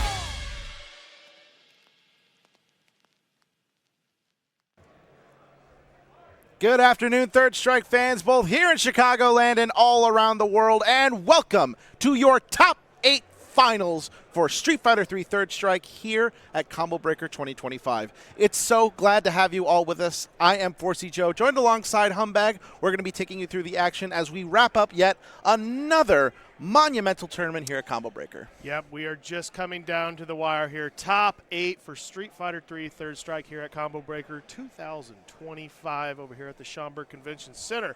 How are you all doing out there? I am doing great. How are you doing this weekend, sir, yourself? I'm doing absolutely fantastic. 199 Third Strike players, and we are now down to our final 8, all vying for a first place finish, trophy, medal, the whole works, and of course a little bit of cash that comes with that as well. Yeah, we've got a pretty strong top 8 as well. We just saw Chris G fresh off of a top 3 placing in City of the Wolves, as well as second place in Ultimate Marvel 3 yesterday as well. So no stranger to danger in top 8 winner side. Going up against the Nom on the top side of winners, though, we got some local favorites as well. Oh, yes. This is a local heavy bracket. On the other side of winners semifinals, it's the Sylvester and Yogurt Brain. That is a Logan Arcade team kill, one that you'd see on any given Friday night if you show up to Logan Arcade. On the losers side, Indiana's own Rescue Ryan is going to be going up against Mateo, the Canadian Necro. And mirror match. Another Logan Arcade team kill in losers with Nipperman and Orochi Tom Cruise. So good representation of Chicagoland, good representation of the Midwest. We're going to have a fantastic top 8 today. And a good, pretty good spread of character choices as well. How often do you see a Necro mirror in top 8 going to be one of the matches going on as well? It's wild. It's like seeing a unicorn in just the forest. Just out of the ether comes this thing that you have never seen before. Well, if you play Third Strike long enough, you've seen it enough. Oh, yeah. If it gets late enough, then yes, you've seen Necro mirrors. Said two of my favorites when I saw the brackets release a week ago or so. Two of my favorites sitting in top 8 winner side. No surprise. Yogurt Brain, Zabuki just been doing all sorts of work. Fresh off of a auto qualifier victory at the Chicago Jazzy Circuit at Logan Arcade. As well as the Nom. He's been popping up everywhere, most top 8s. Very strong Third Strike player as well. Still a very young guy. Probably the youngest of the bunch. Oh, absolutely. The young prodigy from Hanover Park, Illinois, as I like to call him. On the verge, like this is his first big time top 8 showing. Got out there on the winner's side, beat Big Bad Wolf in order to get into winner's side top 8. So sitting in a really good spot. But first we have to flash forward to probably next Friday and get a quick Logan Arcade team kill. So for those that have not seen either of these players, Yogurt Brain is Chicagoland, one of the 3 Ibuki players that kind of dominate the Ibuki sphere, with the other 2 being Mr. Part 2 and Kyosuke. And the man on the left is our resident Hugo player, the Sylvester. Sylvester rocking the Hugo pump outfit as well. That's Hugo in real life. Fredo came to play. Sometimes you got to get into the mindset of the character by becoming the character. Exactly. But we got a Hugo on winner's side top 8. Gets the early throw against Yogurt Brain. I like the early pressure and the sweep. Good start. That's sometimes the scary thing about the Sylvester is that he's a Hugo that when he feels like it can just be straight buttons. Oh, indeed. He puts up that big wall. Oh, what a red parry on the air target combo. What a first round from the Sylvester. Yo, he's cooking right now. He even did a, wow, I did that? His face he's surprised that red parry happened. That's the thing. He's very good at improvising on the fly. That's what makes him such a scary Hugo. Laying on the pressure right now. What a tremendous start. And he's got fully stocked air-to-air with the jumping medium kick as well. Some good defense on Fredo's part. Yogurt Brain trying to advance, but meeting him in the air. Back throw. He is just not letting Yogurt Brain get anything started here with the empty jump throw. Oh, the crouch fierce, and he's going to chip him out. with the whiffed EX Lariat to get back. He still had frame advantage, drops the super to take the first game. The Sylvester, wow. So I don't know. I'm going to test your memory from earlier this weekend when we were on our pools blog this Friday. Remember how I said that the Sylvester is my favorite Hugo to watch? It's interactions like that make that true. That is because so true. Only the Sylvester can think of that in the middle of that scramble and have it work in his favor. And just to have that rip roaring ready to go, that was impressive. We'll see how Yoga Brain makes the adjustment here, but Sylvester right away. We're squashing meat. Yeah, we're squashing meat. We're doing it again. Oh, my goodness. Okay, three times not the charm. 3 times is not the charm. 2 out of 3. That's a really good career in baseball, though. All right, back into poking neutral. Claps to build some meter. Yogurt Brain playing much more patiently. Has realized that it gets too close to Sylvester.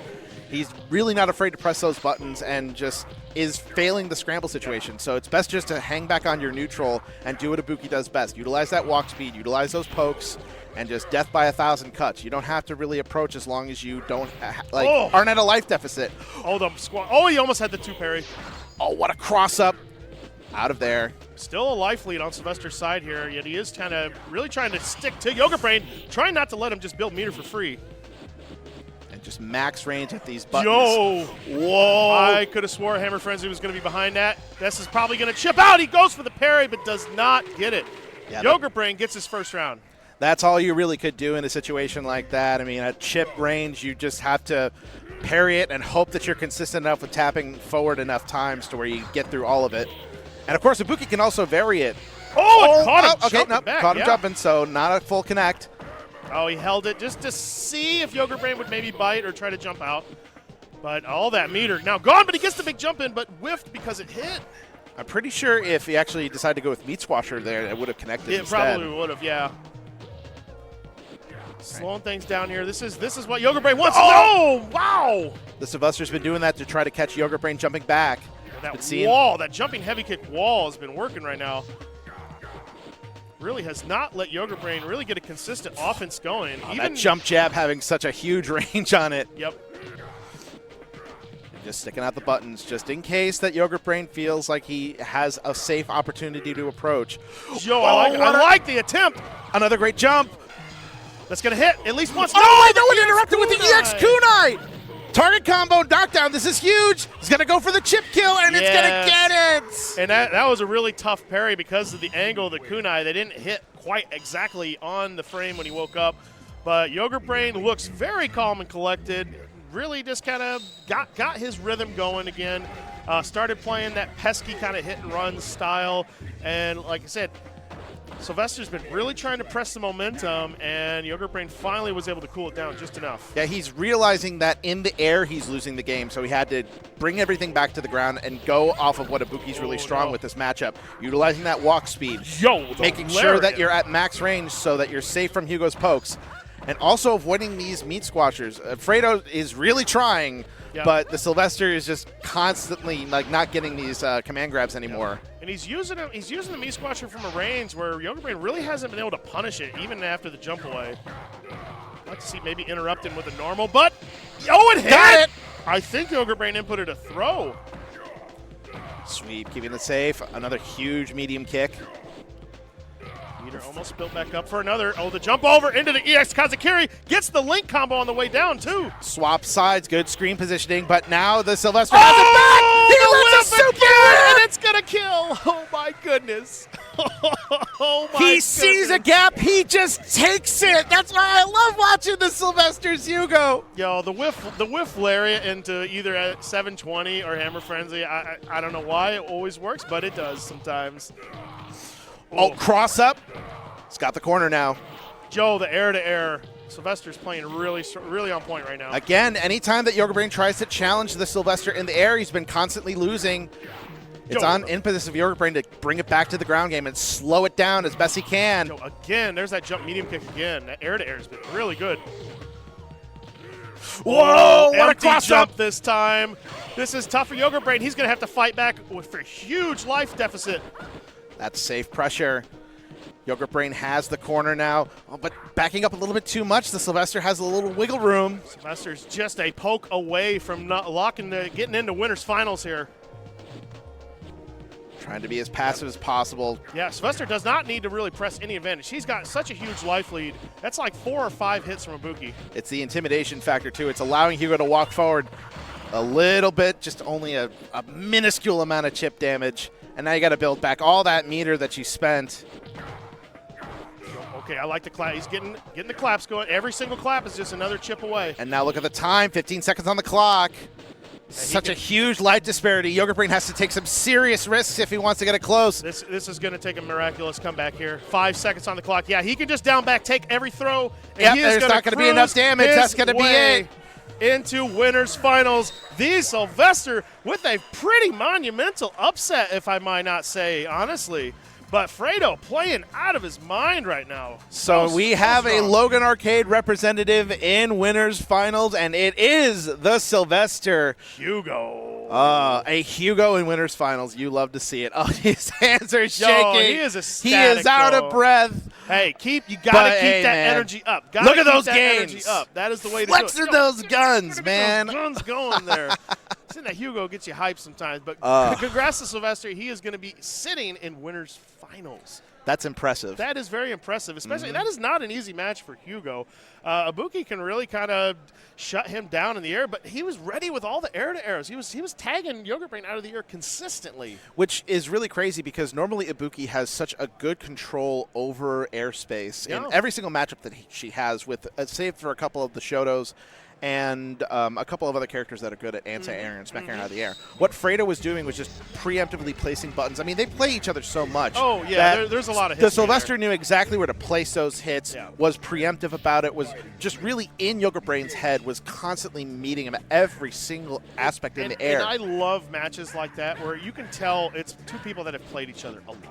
It's sometimes you see things that are like, oh, why that's so unorthodox. So it's like, yeah, because if they're going to do the orthodox things, that's not going to work against somebody you've played against continuously. The best way that I've heard describe it to me is a Makoto player by the name of Arliath, which shout out to Arliath, by the way. Basically, it puts it as a rock, paper, scissors of mentality, where execution beats like the correct guess. Yeah. The correct guess beats the wild card, and the wild card beats like the technical. I'm pretty sure I messed up that triangle, but but basically it's basically just like a triangle of like a three-way guess of just like play styles that just naturally kind of beat one another out. Phil Jackson triangle offense. Exactly. It's the way to do it.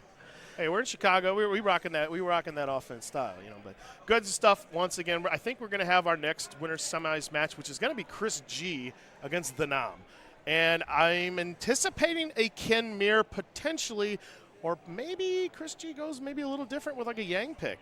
So against other Kens, I mean, I have seen Chris do the Ken Mir in the past, and Chris is honestly just on a mission. I mean, coming off of a top 3 placement in City of the Wolves. I mean, Chris is one of those legacy players where as soon as a major comes around, he is a name that signs up for everything. And when I mean everything, I mean everything. And if you're a TO, you're going to run into the Chris G dilemma where it's not the pools that's the issue. It's once you get into these later bracket rounds, you're going to see Chris G's name all over the paper on multiple games. And once again, like we've seen, Chris G in the winner's side of Third Strike coming up against the Nam. There's the Yang pick. I was wondering if he was going to go Yang in this matchup instead of the Mirror. I mean, I respect it because the Nam is a very technical, very patient Ken, and is probably going to be banking on the neutral from Yang to kind of get him around the pokes, different setups that the Nam has, and just maybe not really that comfortable in the Mirror. Yep. Yang getting going early, but the Nam with the light DP after the dive kick. Those are those young man reactions right there. Definitely. All right, hanging back in neutral now, So Yang in this matchup, super is not really a big deal. It is very useful in certain situations, but it's all about EX mana slashes for the most part. This character is a stun machine built up. If they can land that consistently, and he gets the target combo into super, he's going to get a nice setup potentially off of this. Stays in front. Yeah, that's a Chris G classic. The medium Tatsu to break the throw, that was a really weird interaction. Chris G often loves to just play, slow, builds meter. Lights. Oh, a little bit too I antsy. think he thought he had to confirm. Jab, reset, no.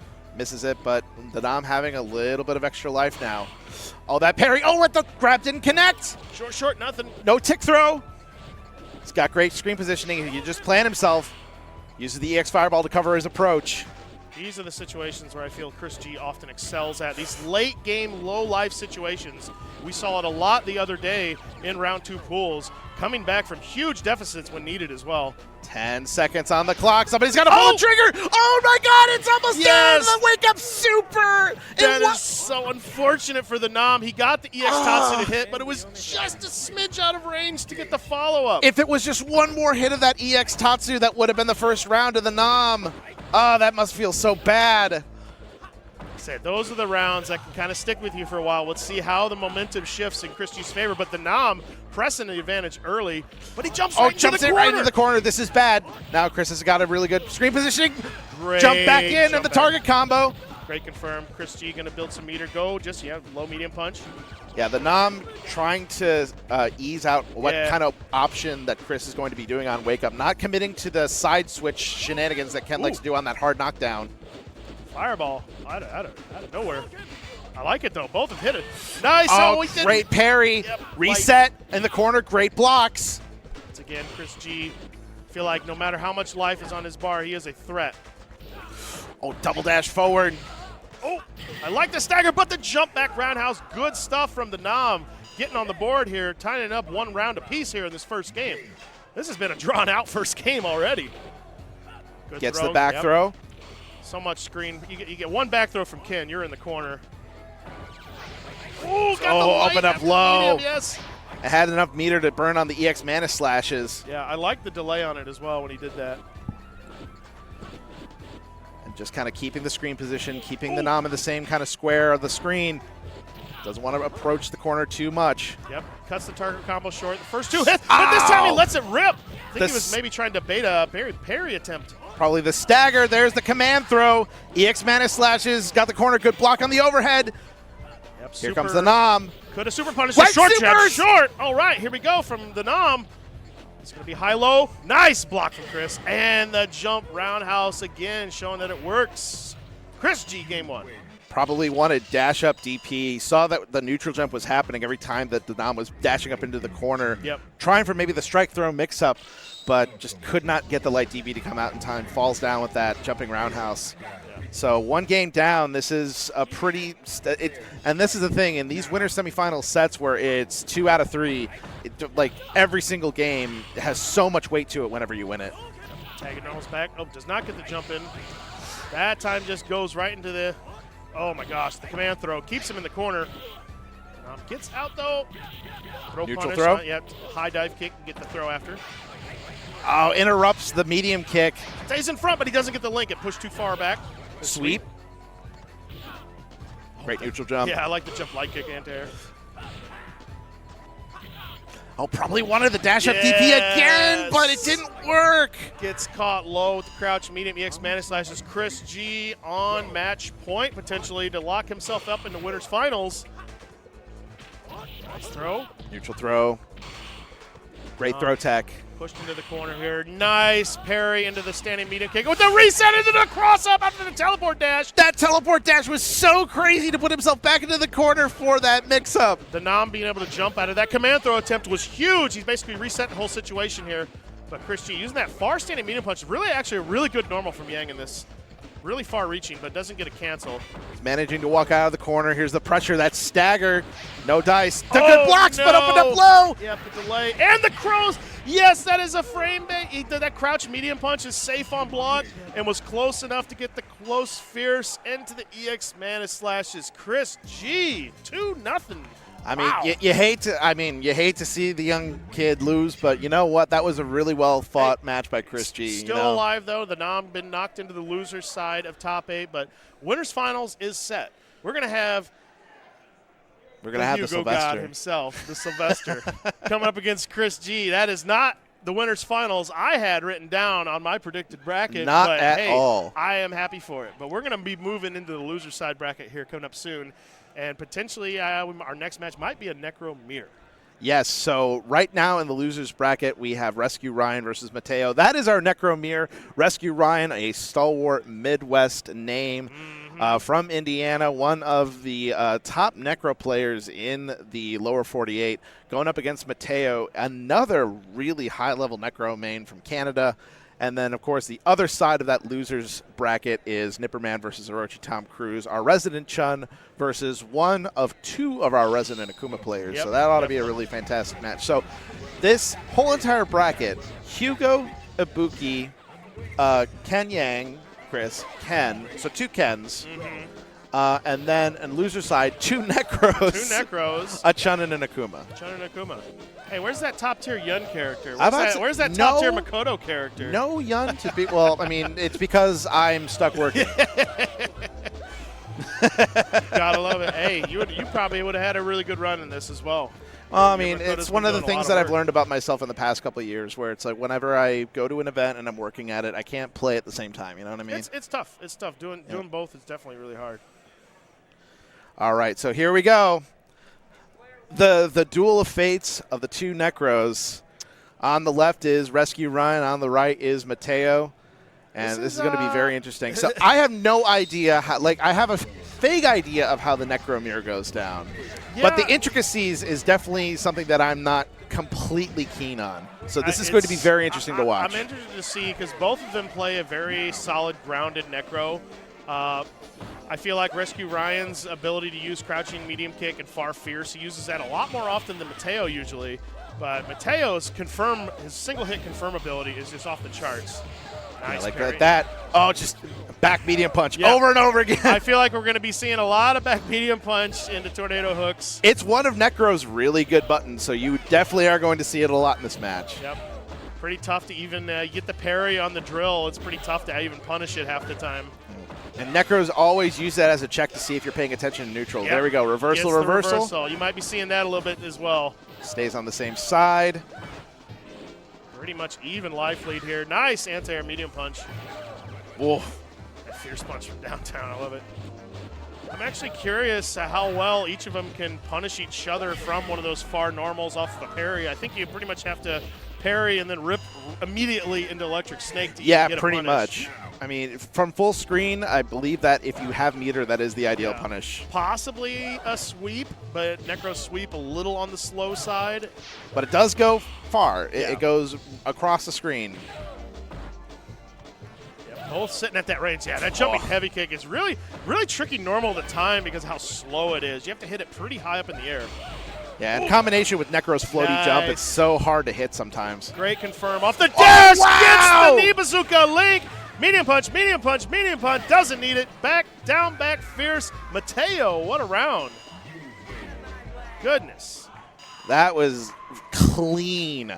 That target combo is rarely kind of come out because that is – so anytime that Necro gets a knockdown, they just position yourself in an area where Necro is going to do one of two things. He's going to either tag you with a back medium punch, he's going to hit you with another low or another normal, or he's going to walk forward and try to grab you. Yeah.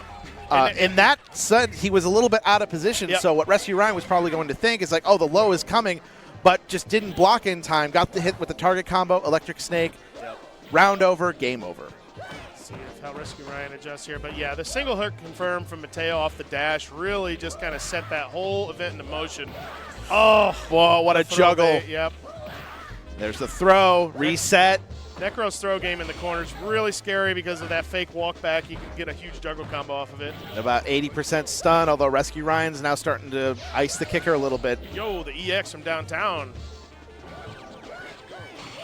Oh, great parry. Doesn't get a whole lot off of it. Electrics. Yep. Did the held version, so you didn't get the follow-up. Sometimes you can get a juggle follow-up if it's just the jab version. It hits really quickly in the air.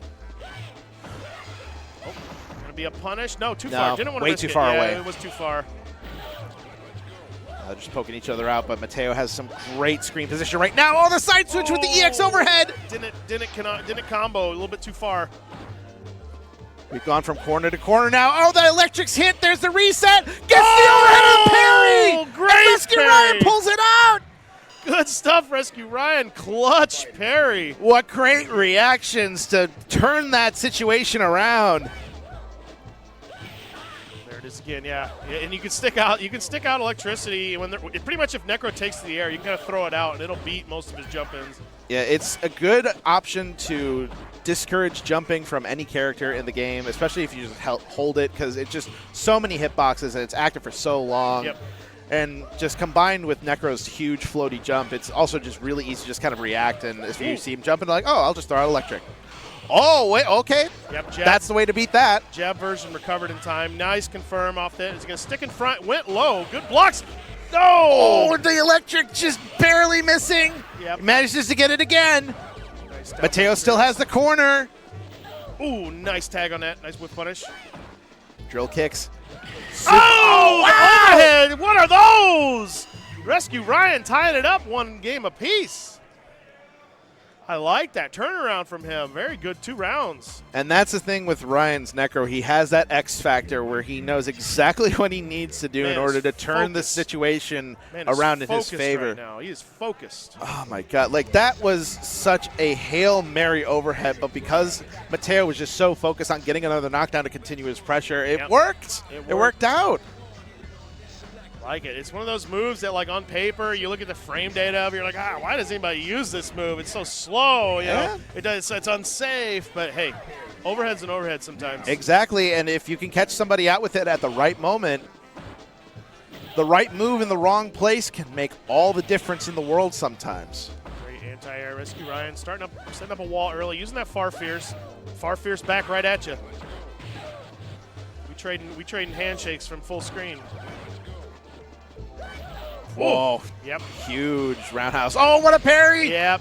You can recover in time if they parry it that high up. Oh, the walk back! Max range! And he gets the electric snake, and now all of a sudden Rescue Ryan is on the doorstep. He's on match point. Yo, I love the Necro crouch light immediately into super. It catches so many people, and it does, when you're in that stun territory, it works so often, so strong. Rescue Ryan now turning it around, potentially on match point here. I like that Ryan is starting to apply the brakes. He knows that he's in a very good position. All he needs. Oh, good confirm. Here comes Mateo. Nice good block on the overhead. His other weird, funky overhead. Oh, just electrics in each other's faces. Just, it's like taunting. Just like, are you going to hit me? Both standing at that far medium punch range where if any of them tries to stick anything out, didn't get the confirm on the back medium. Throw the walk back, but no combo. This is huge. Mateo still has the corner. He's in a great position. It's right there. No cancel into super from those electrics. Oh, he gets the jump over. This is huge. He gets the knockdown. Which side is going to be? Same side. Oh, no. Got the back medium into it. Didn't combo, actually. No, that didn't combo at all. It just clipped him low. We're tied up here going into the final round here. Both almost fully stocked up. Rescue Ryan has 1 bar meter. Ooh, caught him in the Yeah, he was able to block that because it knocked him out of the air in the overhead. Coming down with the kick, yeah. Wolf trying to punish it. Mateo really trying to pressure into the corner here. No hook punch to get out potentially, but he's right back in it. Oh, the elbow cannon. Yeah, elbow cannon from downtown. Trying to snipe him out with that jumping medium punch. More pokes. Yeah, more pokes. Oh, wow, he hit him. He gets the back medium punch. He's got the knockdown reset. And the X overhead's going to get it. Just like how we finished him in the other round, but this time he says right back at you. I'm going to use the EX version overhead. Mateo taking it in an exciting 2-1 over Rescue Ryan. That was a hell of a set. What an amazing Necromere. Like, that was, honestly, that was poetry because, like, to get to that Game 3 situation, that's how Rescue Ryan closed out the game. And then all of a sudden, well, Mateo's just like, okay, well, you know, I'm just going to condition to the exact same situation to make sure that once the chips are down, you commit to that decision, and that's sometimes all you need from your opponent.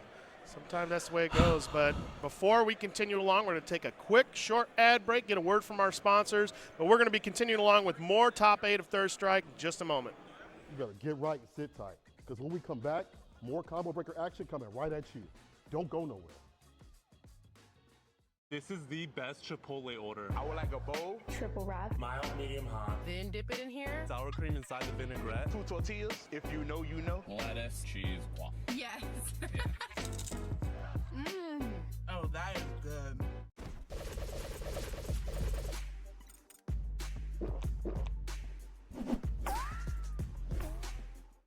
gives you wings.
Sheldon, we think you might be overreacting to our ads for no-shells pistachios. Ditch the shells? Okay, strip.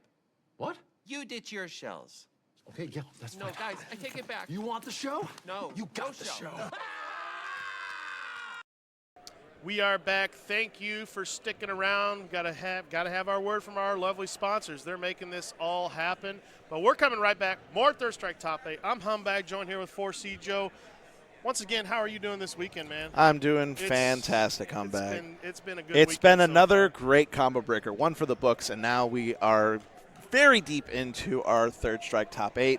We got some more high-level action coming your way, and we got the next losers match on deck. It's going to be Nipperman versus Orochi Tom Cruise. We just saw the Necro Duel of Fates with Rescue Ryan and Mateo, but now we get to the other Logan Arcade team kill in this bracket. Yep. Now, these two have played together a bunch of times. For those that are unfamiliar with the Jazzy circuit, we are allowed to host ranking events for the Jazzy circuit in order to get points to go towards a spot in the finals weekend. Every single month at Logan Arcade on the third Sunday, we host a tournament, and that goes to ranking events. And that always brings Nipperman out, and that always brings Orochi Tom Cruise out. They have played together. They have played in bracket many times before, and in recent times, it has become close in terms of set count. Well, here we go. And here they're finding themselves on the loser side of top 8 at Combo Breaker. 199-person bracket down to our final 8. Oh, the huge close heavy kick. See how this is a matchup. Akuma has a lot of good tools against Chun-Li, but it ain't going to matter if the Great Equalizer gets confirmed from Nipperman. Pretty dominant round 1. Yep, Akuma is made of glass bones and paper skin, and this matchup is definitely a showcase of that. Now, Orochi Tom Cruise is very, very precise and ruthless with his aggression. As we can see right here, as soon as he's got the rush down, does not let up for a second. Oh, big trade. Another throw. Comes a little riskier. Oh, does not get the confirm off the medium kick, but he's sitting pretty with a lot of meter here. The choice is, do you want to burn one to try to go for a chip kill or not? I like that. Playing a little bit patient, trying to put the brakes on Nipperman now. Oh, wow. Wow, really? Fake demon flip into the Tatsu on landing, knowing that it would low profile the back roundhouse. That was really nice. Good play from Orochi Tom Cruise, and more importantly, he's sitting here with 2 bars, so he does have demon stocked up. Oh, that Far Fierce, though, tagging him. I mean, just look at how much life that Far Fierce has taken off just one interaction. Like, that doesn't look like a lot, but for a lot of characters, that's just like a jumping combo. Yep. Putting up a wall with that far standing medium punch. Another throw. Now Nipperman's got the corner. Oh, no confirm there. This is huge. But a confirm from Nipperman. Look at the damage built Reset up in another meter. Moonwalk in the corner, but doesn't pull the trigger on trying to super him out of it. Yep. Oh, my goodness. Air fireballs to cover the approach. Orochi Tom Cruise does have some really good demon setups, but now he's in very scary chip damage territory. Does Nipperman let it rock? We'll see here. Nipperman, not known for really going for the chip that often. He likes to keep to his steady play. Yeah, he's not going to go for the chip. Yeah. No reason to put yourself at any risk in this situation. And like I said, stuck to his game, stuck to the neutral, back fierced him out of the dive kick. Good stuff, Nipperman taking game 1. Yeah, Nipperman just has that patience that knows that, I mean, Joey's going to be looking for any sort of avenue to go in and get his approaches down. So all you got to do is just wait for, like, literally just watch Akuma, and if it's forward movement, just be ready with whatever button is going to be coming down on the landing. Yep. Nipperman just before top 8 was knocked into losers by Chris G. Pretty close match as well. And Orochi Tom Cruise now trying to play a little bit more of the ground game. But the problem is that when you start to play that exact same game, Akuma starts to fall behind a little bit. Oh, no, that's a huge whiff. Oh, but no, super cancel off of the close heavy kick. Yep. Nipperman missed the close heavy kick, but he gets the back fierce fireball confirm. And he is sitting pretty, 69 seconds every time. Nipperman on match point potentially here. Yeah, sitting on the doorstep right now. And this is rough because, you know, Orochi Tom Cruise has seen what happens when he gets his off. Oh, no. Big whiff. He's so lucky that he didn't have meter there. There's the confirm. Yep, crouching damage. Big hit from him. Nice cross. Oh, wow. I did not think that crossed up. I thought he was going to stay on the same side. Nice demon flip throw here. Almost has a meter built up here, but Nipperman sitting on plenty of bar. He's got to watch out for the ground fireballs, though. Now it's in Tricky's territory. Under this amount of health, if he gets caught low and crouching, one super can potentially kill Akuma. Oh, wow, what a clutch demon flip grab. Try to go for chip. Nice, I like that. And Nipperman's just playing super patient. Knows that he doesn't need to commit to anything. Ooh. He's just got to watch out for one unsafe crowd. Oh, that was it right there. My goodness. That was it. That's what he was looking for. Yep, trying to test the reaction of Nipperman. It looked like Nipperman maybe tried to rip super, but got a jump instead on accident, but goodness. Whoa, what a huge background house. So much damage on two. Demon flip gets the link. No, standing. He did it but no super to punish it. That's huge. Gets another combo. He's got the corner. Block. Nice air. No, my goodness. Interrupts the demon flip with the roundhouse. And then reset. Great blocks. Oh, right there. It's almost stunned. That fireball was so scary. Interrupted the sweep. Oh, what a whiff punish off the confirm. He whiff punished the far fierce. 69 on the clock again. Oh, my goodness, Orochi Tom Cruise. Nice. Oh, man, my boy is sliding over cars while he shoots. And that is not a really easy button to whiff punish as well. That was on point. Good reactions there from Orochi Tom Cruise. Ties it up one game apiece. We're going into the final game here. Good parries. Oh, reactions with the dive kick. And again. Oh, this time he parries. All right, that's enough roundhouse for you. I'm sick of taking that knee to the face. Puts himself into the corner, but now meter is built up. Oh, that could have ripped it. Oh, so many opportunities to rip into super, but Nipperman doesn't need it. Oh, tried to parry out of it, but couldn't get all the hits of the lightning legs. Fortunately, a little bit of spaghetti there from Tom Cruise with the whiff DP there. We'll see if he can regroup here quickly. Air fireballs. I really appreciate, Tom Cruise slowed it down just a little bit. But here's the corner. Oh, that roundhouse again. Tatsu out. Yeah, that close roundhouse just does so much work in this matchup. Deep flip throw again. Oh, that was so nice. And backing up, just wants to keep the screen position as long as Nipperman stays where he's at, but he's starting to slowly walk out of the corner. Now they're back to mid-screen. Tries for the dive kick, no confirm. Yep, a little bit tougher to confirm on standing hit. Signs of life. We saw a drop earlier. Oh, he goes under the fireball, throws him to the corner here. Fully stocked up with meter, gets the universal overhead link. This could be guess for game right here. What's it going to be? And the trade with the crouching medium kicks. Yep, It was smart from Nipperman there. He chose not to go for a meaty to risk getting hit by a wake-up DP into super. Did the delay crouching medium kick. Might have been canceled into super just to go for the chip at that point. Would have been a red parry. But Nipperman takes it 2-1. Very smart and patient play. Bracket. Honestly, I love that at least Orochi Tom Cruise kind of showed his stuff on stream. Oh, 100%. I mean, had a really great losers run to get into this loser side top 8. Just fantastic tournament run in general for Orochi Tom Cruise and pretty much a lot of the Logan Arcade crew. We're seeing a lot of representation from the local scene here in this top 8, and it's good to see.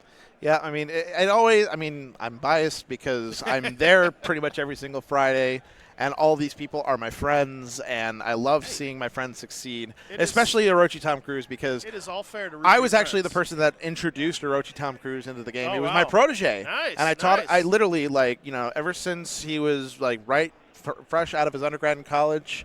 He picked up the game when he was just a teenager, and I taught him everything I know. And now he's evolved into a great third strike player, a greater one than me, possibly.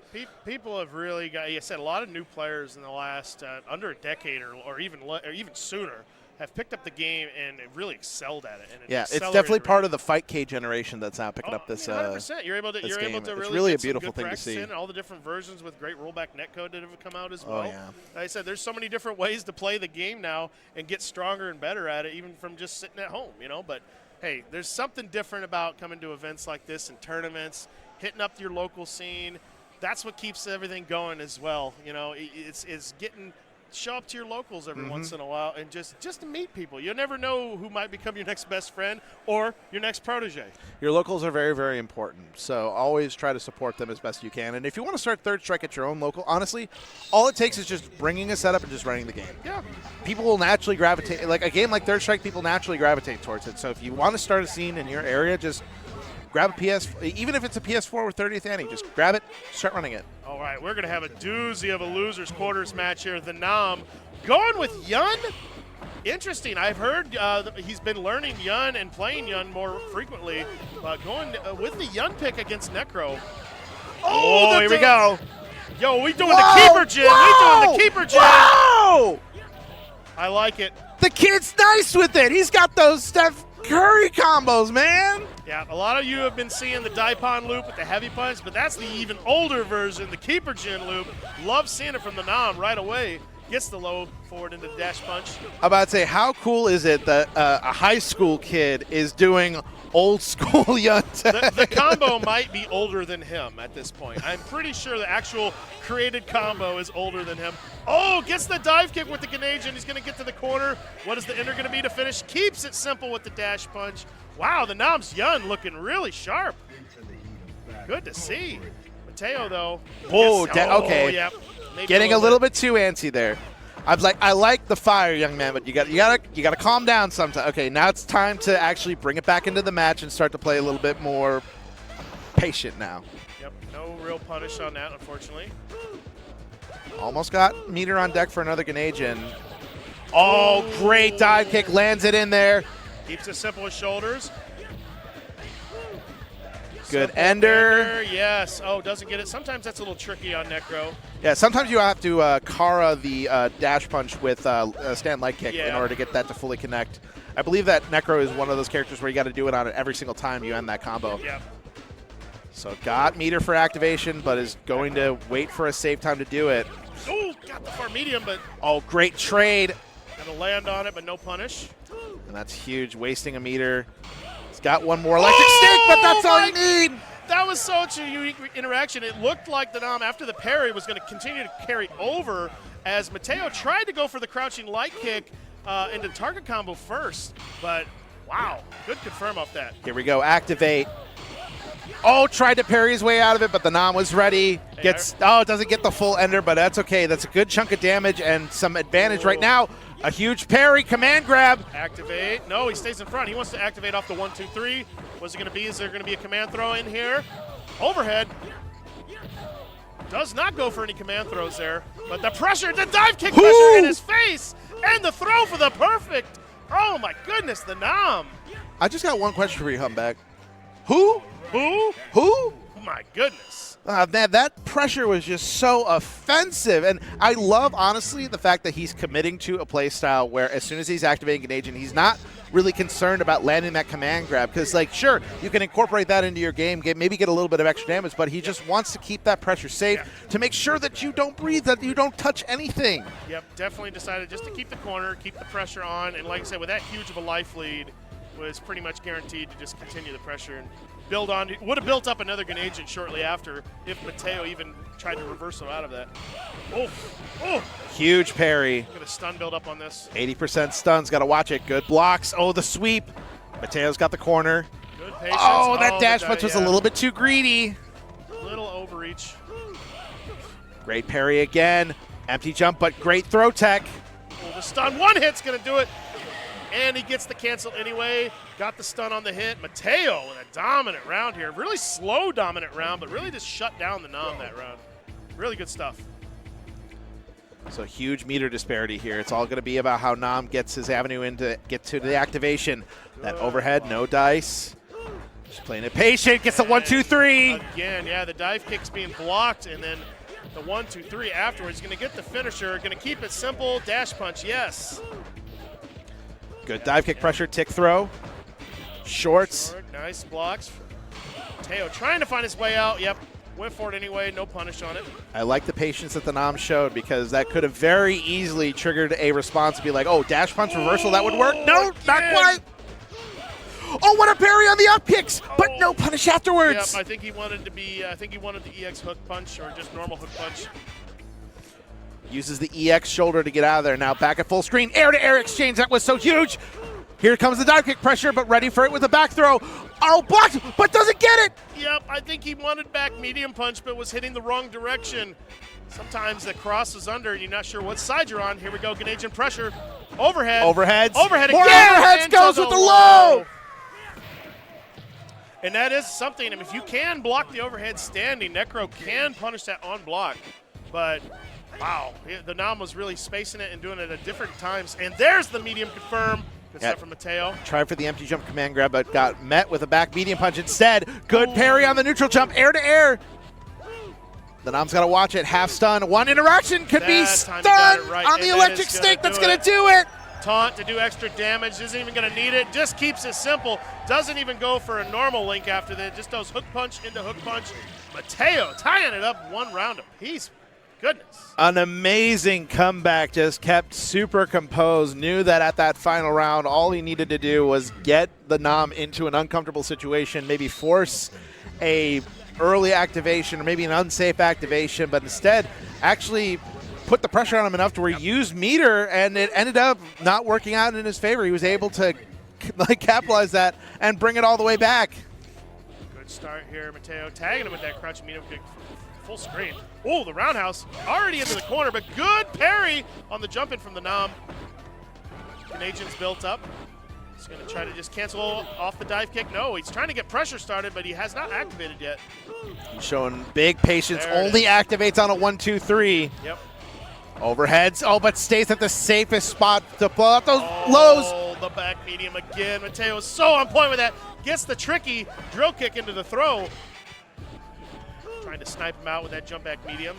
Can tag dive kicks if you're jumping back. Yep. Whoa, the drill kicks. And Mateo's corner pressure so good right now. Yep. Gets the target combo into activation. Just got to hold all this pressure. The Nam is really good, keeping that airtight so he doesn't get out. Yep. Oh, he lands into the back medium punch. Man, Mateo's single hit confirm off of that is just so on point. And the Nam really down to his life now. Mateo on potential match point. The crowd coming alive. Oh, my goodness. Pick up back light kick, really fast normal. Puts himself into the corner here. Oh, tries to get a punish off of that. But that's the thing, parrying that light drill kick when it's so close to the ground, there's only so much that you can get out in time. Oh, no punish. Didn't have super. I think Mateo thought he had super. Oh, 1, 2, 3, activate. if he gets the comp, oh, yep. If he doesn't drop this, this is going to hurt. The car palms! Oh, he doesn't get the ender, though, but he stays in the corner with the tick throw. So much damage. Oh, but he gets the back throw. He's got to watch it. Great patience here from the Nam. Let the dive. Oh, how did that shoulder not connect? He was right on top of him. Oh, it's not going to be pressed. Yes, too far to punish. Good attempt with the jab, though. The throw. Oh, my God. Let her rip with the EX up kicks. We're going to the final round. Sometimes Yun's got to let it know. I have EX up kicks. You know, sometimes got to do it. See, this is the problem now. Huge meter disparity. All Mateo has to do is play patient, but here comes the Nam. Yep. Almost there. He's going to get the meter in this next interaction. He's just got to find his way to activate. Throw. I like this patience. Nam's defense has been pretty solid. Oh, and again. Mateo has guessed right on every single one of those empty jumps in this game. Oh, the dive kick pressure! Hey, trying to command grab the back meter punch, avoided it. He's right there. Here comes the back door in the corner. No activation. There it is. There it is. Okay, what's it going to be? We have yet to There's see the command grab. It's not going to be a lot of damage. The scaling is going to keep this in check, but he's going to have a lot of really good positioning. Another command grab. throw. He's halfway to another Ganasian. But the life lead's still in Mateo's advantage. Didn't really get a whole lot of damage. That target that command though really scales it hard. He has another one built up. He activates. There. No, he's interrupted. Couple overheads tagging. Oh, the life lead's right there. The patience from the Nam. Mateo's trying to find that back medium punch. It's not happening. Oh, no! Accidental. He didn't get. He really wanted the short into dash punch, but that is a tricky series sometimes to do in the clutch. Dash punch was blocked. Mateo with the clutch confirm on that. Good stuff. What a phenomenal match. Oh, my God. It doesn't get any closer than that, folks. That was probably the biggest heart attack that this crowd has experienced in a very long time. You hate to see a set end like that, especially because the Nam was so adamant on getting that comeback, was playing so well, but then it was just that one mistake right at the end that is such a heartbreaker. So I said one thing, the Nam definitely, we've known him as a Ken player for the majority of the time, but busting out the Yun here against the Necro, I really like the pick, but one thing I didn't see, he wasn't really going for neutral activations that much. His only time he ever went into Ganasium was on hit or block, doing the 1-2-3 target combo. Which I like that because, that's a lot of Japanese Yuns like to do that a lot. They do that as well. There's a resident Yun player that goes to Logan Arcade, Patty Got Bands, which shout out to Patty Got Bands, is one of those Yuns where if he sees a safe window to activate, you activate because that's how you earn respect from your opponent. Because once you're in Ganasian, you got to respect it. You got to respect the Nam was no nonsense, no joke. I'm going to wait until I am on block 1-2-3 in order to activate to keep myself 100% safe. You get the most amount of frame advantage off of that target combo after the activation. On hit, it's the easiest way to link as well. You can do single hit normals into activation and still link, but it ends up being like a 1 or 2 frame link. But here we go, a Logan Arcade team kill, Nipperman and Yogurt Brain. This is more like a Rockford team kill, if I'm being perfectly honest. Oh, okay, the Rockford. So, okay. and the reason why I say is because I think that Nipperman and Yogurt Brain still live out there, but for the longest time when they were coming out to Logan Arcade, both of them lived all the way out in Rockford, which means it gets 2 hours to get into the city of Chicago. So 1 hour to get to the 90-94 split, and then another hour to actually get into the city. Yep. So Ibuki kind of has similar-ish tricks in her trade, kind of like with Akuma to fight Chun-Li from the air to the ground fairly decently. The air kunai can really kind of interrupt, but once again, the crouching medium confirmed from Nipperman. Yeah, that range is no joke. Oh, the Kara throw. Here we go. Another one. Range on that, too. The pressure. Oh, wow, that was so active. And Yogurt Brain got the parry, but no, not quite. And from that range, that'd be a tough, I don't even know what Ibuki would do. Maybe a close medium kick would even come out from that range. Yeah, that's the problem, is that Chun can just sit at a range where even if something of hers got parried, there's not a whole lot that Ibuki can do in terms to respond to it. Did Yogurt Brain just completely dash through that close roundhouse? That was great. That was great. I love interactions in this game like that. That was so great. And that's also indicative to kind of just the familiarity with matchup knowledge. Oh, okay, here we go. Combo into the corner. Yep. Oh. Yep. Crouch medium into lightning legs. That's pretty much guaranteed chip. Oh, here we go, Yogurt Brain. Brain. Here comes Yogurt Brain. Goodness, he's just going to build some meter. Don't count him out just yet. All he really needs is one little touch. He went for the Hail Mary attempt. Not enough chip! Wow! What a parry on the crouching roundhouse. Yogurt Brain stealing that round. Going to the final round. I liked it. He went for the Hail Mary EX, you know, the kicks in the air into the super. I mean, sometimes when you have that meter, you might as well burn it in order to get yourself some advantage. Yeah, exactly. Fierce blocked. Well, just Nipperman planning himself in the corner. But now Yogurt Brain manages to get out, but just walks him right back over to the other corner. Yeah, Yogurt Brain was trying to get some space, using that really quick backdash from Ibuki, but Nipperman just walking him down. See, this is the really interesting thing about this specific matchup is that these two characters have such good walk speeds that they're constantly just darting in and out of their ranges. You barely see dashes from either of these characters. It's like they don't need to. They can just get around the screen fast enough on their own. Oh, goodness. wow! Yeah. Really? Those EX kunais can just be interrupted with a normal, and that close roundhouse, so strong. Target combo into the confirm. What's it going to be? Stays. Oh, tricky landing. Oh, I respect the attempt there. I do respect the attempt. That kind of did look like Nipperman with something, but oh my goodness! Caught pressing in the corner. Nipperman was ready for it. The parry, the low forward confirm, and that's going to be game one going to Nipperman. Wow, Nipperman's Chen looking real strong right now. And this is honestly, taking a deep breath. This is also, I mean, this is really going to be familiarity between these two players because these are practice partners. Oh, yeah. For the longest stretch of time, for those, especially the past, like, 3 Jazzy seasons, like, these two play against each other all the time. You know what, though? That's got to feel good, though, when you're this deep in the bracket. You look over to your right, your training partner's right there with you, like, hey, man, we made it. We're sitting pretty right now. I'd say that's one way to feel, but I'm pretty sure one of them just like, we really got to play again. Man, we really could have just stayed at home. We could have just stayed at home. But no, we're out here at Combo Breaker. Here we go. Nipperman with the 1-game lead. Okay, here we go. Now Yogurt Brain with the aggression, but that back fierce, the God button going through everything. Great universal overhead. I like Yogurt Brain's aggression here to start here. Really changing it up. EX Kunai just keeping it safe and backing off just in case the grab was coming. Yep, goes for the pretty much the only meterless punish there. But Nipperman does have super, stays in front with the lightning legs. Wow, how did he get that input so quick? Cross under. Another car throw. On that. Yep, free chip damage almost every time. Oh, I like the crossover. Nice blocks. Nipperman clutch. Oh, the EX Kunai. Keeping that approach safe. Back fierce. Nipperman is on 2 full bars a meter. It's got to watch out, but that throw's going to close it out. Yep, Nipperman's defense is just really, really strong right now. Yeah, and Yogurt Brain's got to be very careful of how he approaches this because now there's this huge meter deficit, and because Ibuki's life isn't stellar, so if she gets tagged with a low forward and a reset, 2 supers in a row, it could leave her in a guess for game situation very easily. They say this is where Nipperman's sitting pretty. Both bars stocked up. Pretty even life lead for the most part to start here. Yogurt Brain's really got to try to find a way to kind of pick away at some of this life, but oh no. Well, that car throw, it just, you think you're ready for it, but then she just teleports forward and all of a sudden you're getting thrown. Oh, didn't get the confirm on it. Again, maybe could have hit it after that parry. That's another missed one.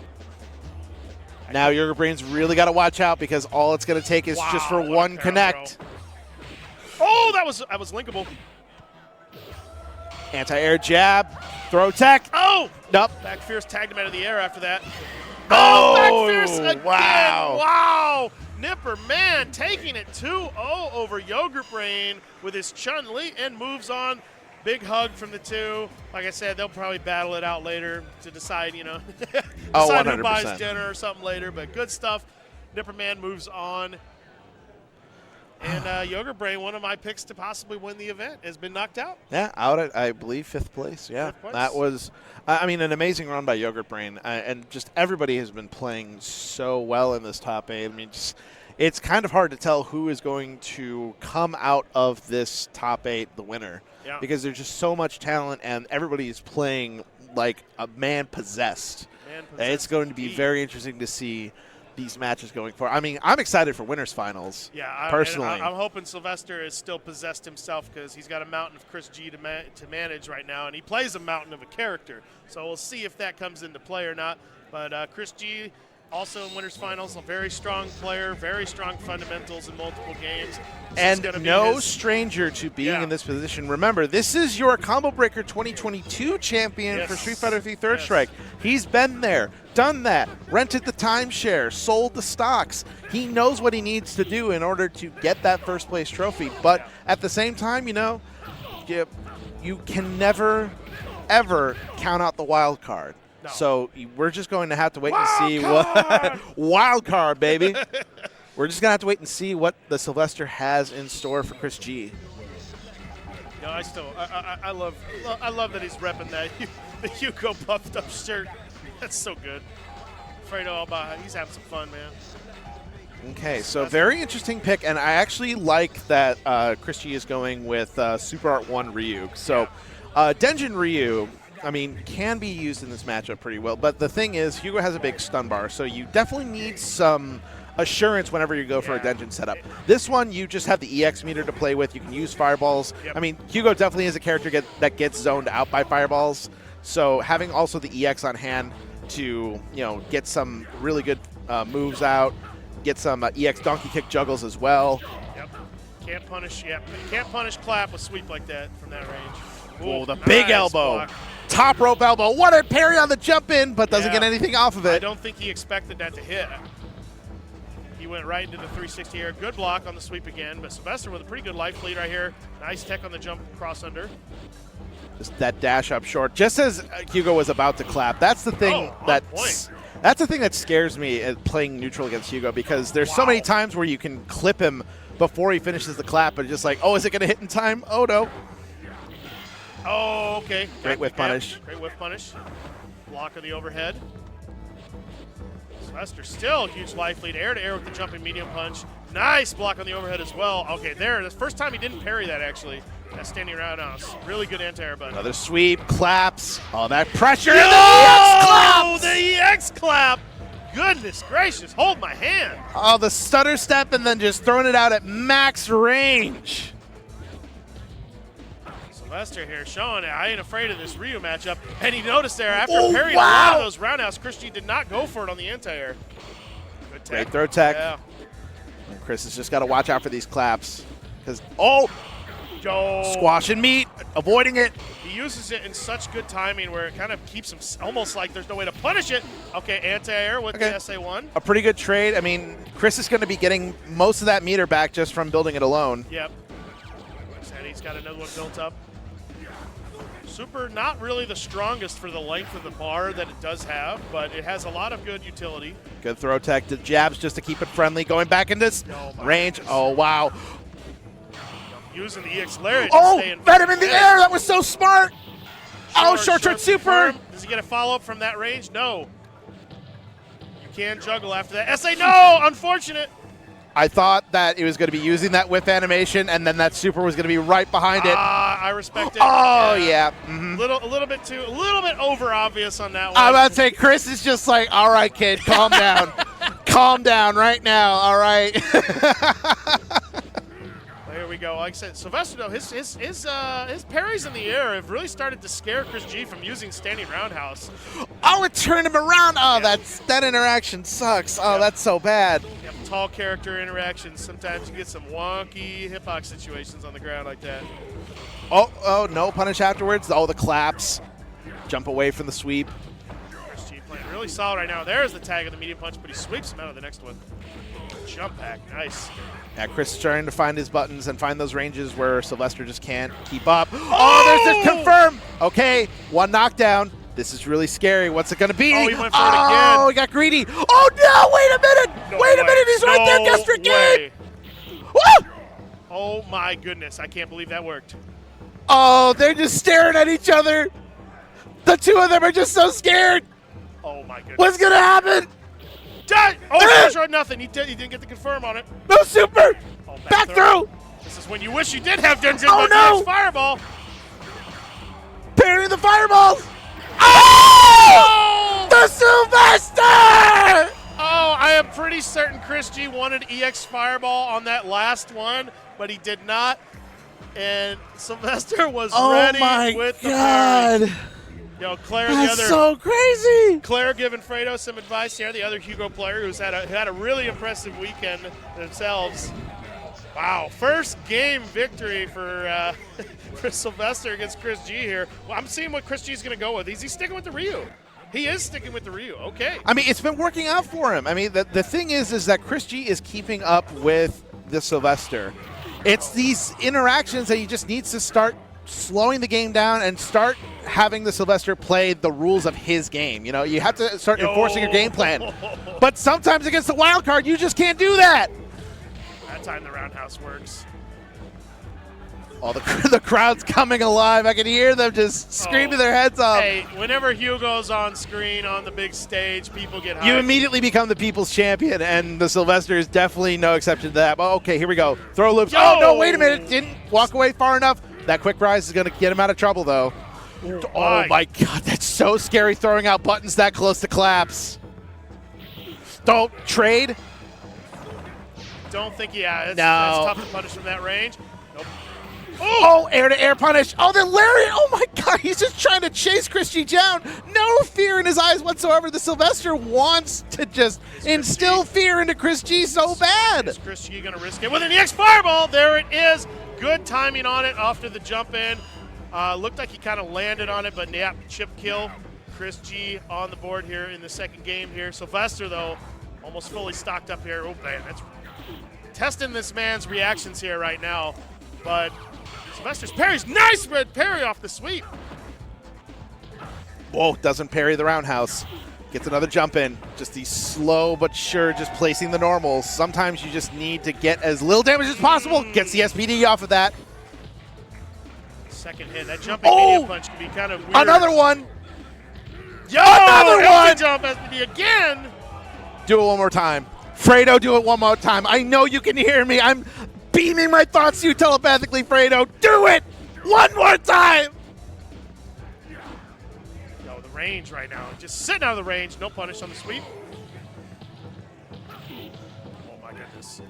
Yo, he went for it. Yep. I'm glad he listened to me at least. Thank you, Fredo. And now just playing super. No! He gets it! Oh, no, it's right there! And the crouching short. I liked it. Waited just enough. Got Chris G standing, looking like Chris G was trying to walk back after he noticed Sylvester not doing anything. But that 3-frame crouching like it, really far-reaching from Hugo. The two of these characters almost have full meter. Yo, didn't get the confirm off the parry. Oh, that's going to be huge. Command throw. no, he didn't have to dash forward for that. He could have just stayed where he was at. That's such a big drop. It's okay. He gets Chris G to waste one Shinku. Yep, tried to go for a little bit more of a swaggy combo. Could have done clap and one of the hammer frenzies for big damage as well. Yeah, Chris G's still sitting on a lot of meter. He's going to spend it right here just to get some positioning. Tatsu's close. There's that roundhouse. Covers a lot of the stage. Starting to play hit and run. Not going to be staying in Hugo's ranges for too long. Chris G is knowing he can't be standing next to the Sylvester. So he's just going to try to place as many buttons as possible in the way. Ooh, that could have been comboed into super. Possibly too far, though. Unfortunately, it only works point blank. Is he going to land on it? Only 2 hits, though. He's still alive. Just zoning with the fireballs, keeping it friendly. Two hits on it, two though. hits. Oh, woo! Nice block from Chris G. Jump away. The throw tech and the jump back roundhouse. That's going to do it. Oh, my God. Oh, deep breath. It's okay. Deep breaths, everybody. I know that it is very tense in this room right now, but we'll make it through this together. I said, that match really kind of turned around after the whiff DP from Chris G. I could have swore he was going to go for a big clap combo into the super. Tried to go for the ultra throw combo, but mid-screen sometimes it gets some wonky interactions. Well, the Sylvester just got a little bit too antsy. He didn't need a dash in that. That combo drop ultimately, I think, was what caused him to lose that game right there. I'm pretty sure he thought he was a little bit more mid-screen than to the corner he was, so the dash actually ended up causing the wall bounce to happen a little bit too soon. But we're going into the third game here. This 3 out of 5 set for winners finals. But what an exciting game so far. Yeah, this is the good thing about the sets like this is that you have plenty of time to adapt to your opponent. Now Chris G is starting to find the avenues where Fredo is jumping in a little bit too much. And Oh, no combo from the Tatsu, but still that roundhouse, it's starting to land more and more, discouraging Fredo from jumping in. Oh my God, the overhead. Overhead medium kick from downtown. That was about as far away that you could stick out that move without getting punished. Jump interaction here. Chris G got the throw with the overhead. Has the corner here with an SA1 stocked up. Going to build some more meter. Playing a little more passive. Big, decent life lead here for Sylvester still. Oh, tried to red parry out of that. Had to do it on him for the one time, you know. Great reaction with the sweep. No, it lands on it. Okay, yep. Able to block. Super is not quite the fastest from that range. Ooh, good tag on the light. Oh, dash forward, gets caught with double lights. And Chris G is just playing super patient right now. Yep, no one's really overreaching here. Pretty even life lead. Could have been a medium punch. There's the medium punch. All of a sudden now it's scary. The Sylvester has the life lead. What is the risk that Chris G is going to have to take in order to get that last hit? Oh, it's ESCP, but it trades, and the Sylvester has enough life to take it. Wow, the big boots actually trade with the EX Shoryu. Oh my goodness. Oh, caught him with the claps. Does get a taunt up. That's extra health. Yep, a little bit extra health, a little bit of defense boost on Hugo's side. You can get up to 4, and you actually have more health than Q in that situation, but don't get as many opportunities to taunt. Yeah, it's not like Q has a lot of opportunities to use that taunt. Hugo really doesn't, so you don't see it that often.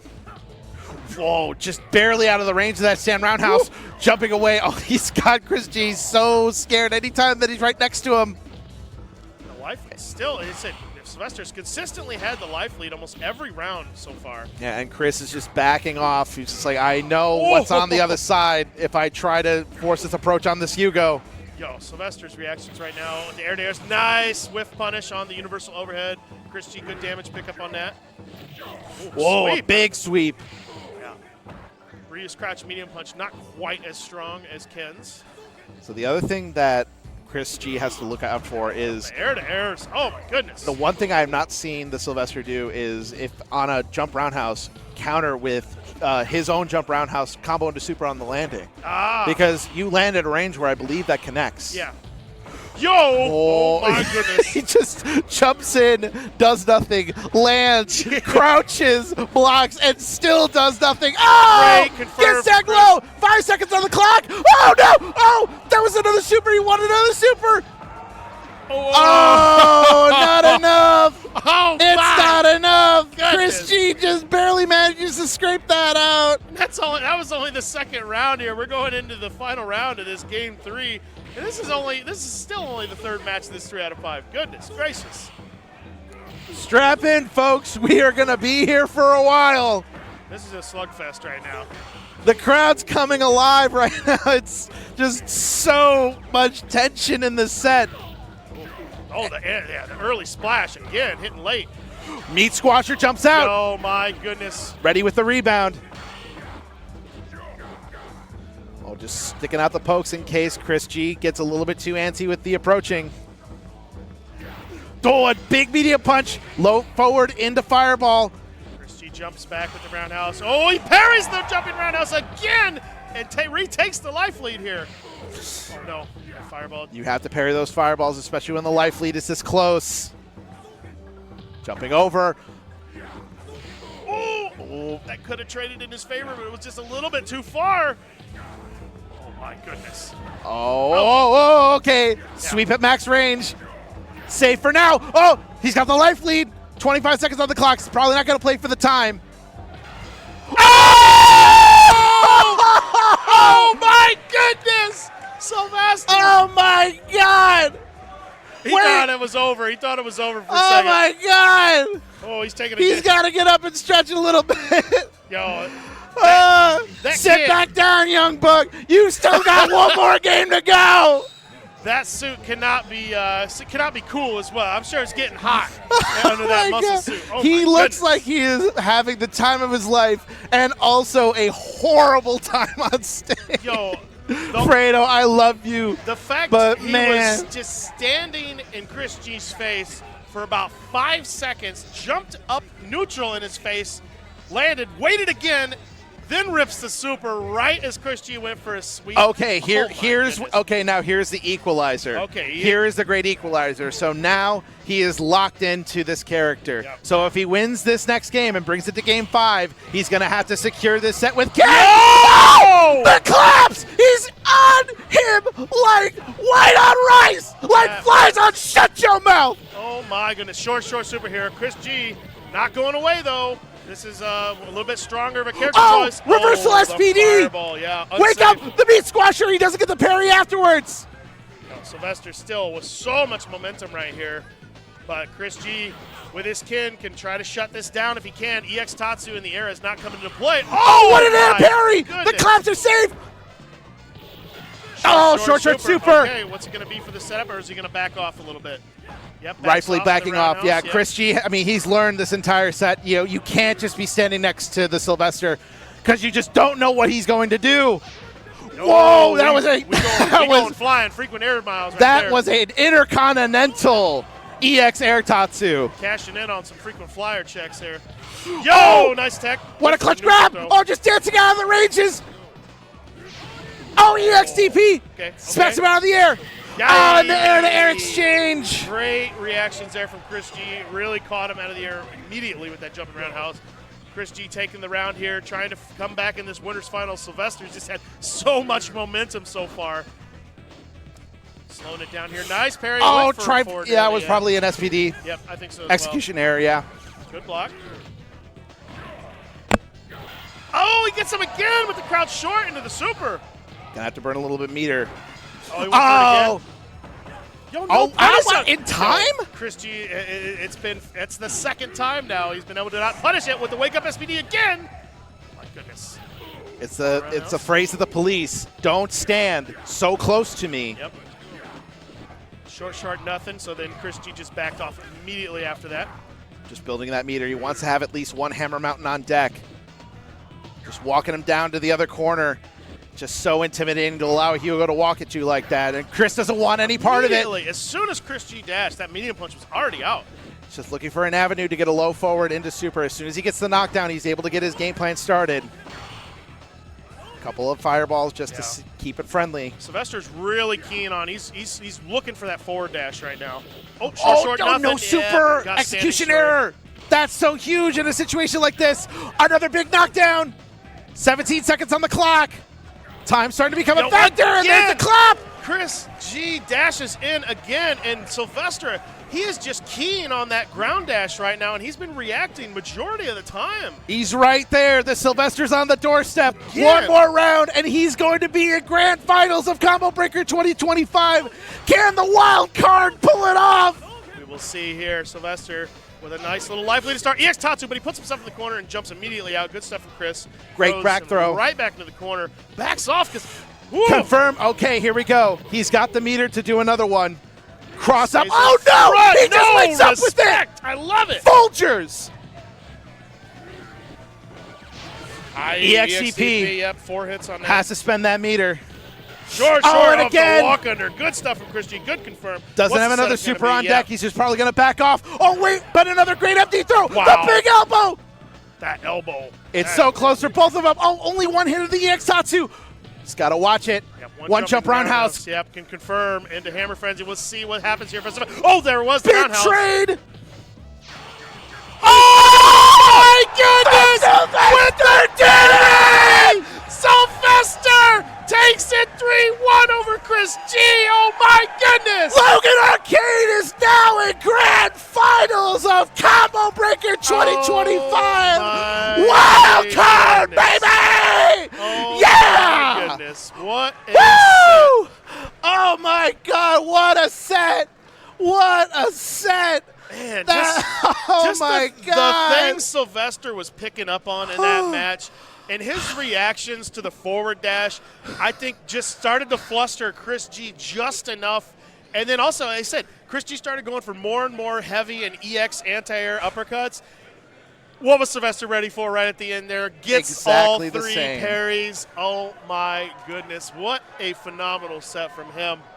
Goodness gracious. It's like a man said, fool me once, shame on you. Fool me twice, shame on me. Fool me 3 times, hold this SPD. Exactly. But before that, we're going to take a quick break. I'm We got to about to say, cool I need a off. quick We got to break. get a water here, but we're going to have a word from our sponsors, and then we're going to be wrapping up the end of Top 8 for Third Strike, so stay tuned. Don't go anywhere. We will be right back. No coasts, no kings, only champions. More combo breaker after this. New Chipotle Honey Chicken brings a hint of pure honey and seared smoked peppers with fresh chicken hot off the grill. For Chipotle heat with a touch of sweet and a perfectly balanced sauce. Chipotle Honey Chicken takes heat and sweet to a whole new level. Join us for EVO in Las Vegas this August and use the code CB25 to get $25 off your ticket this week.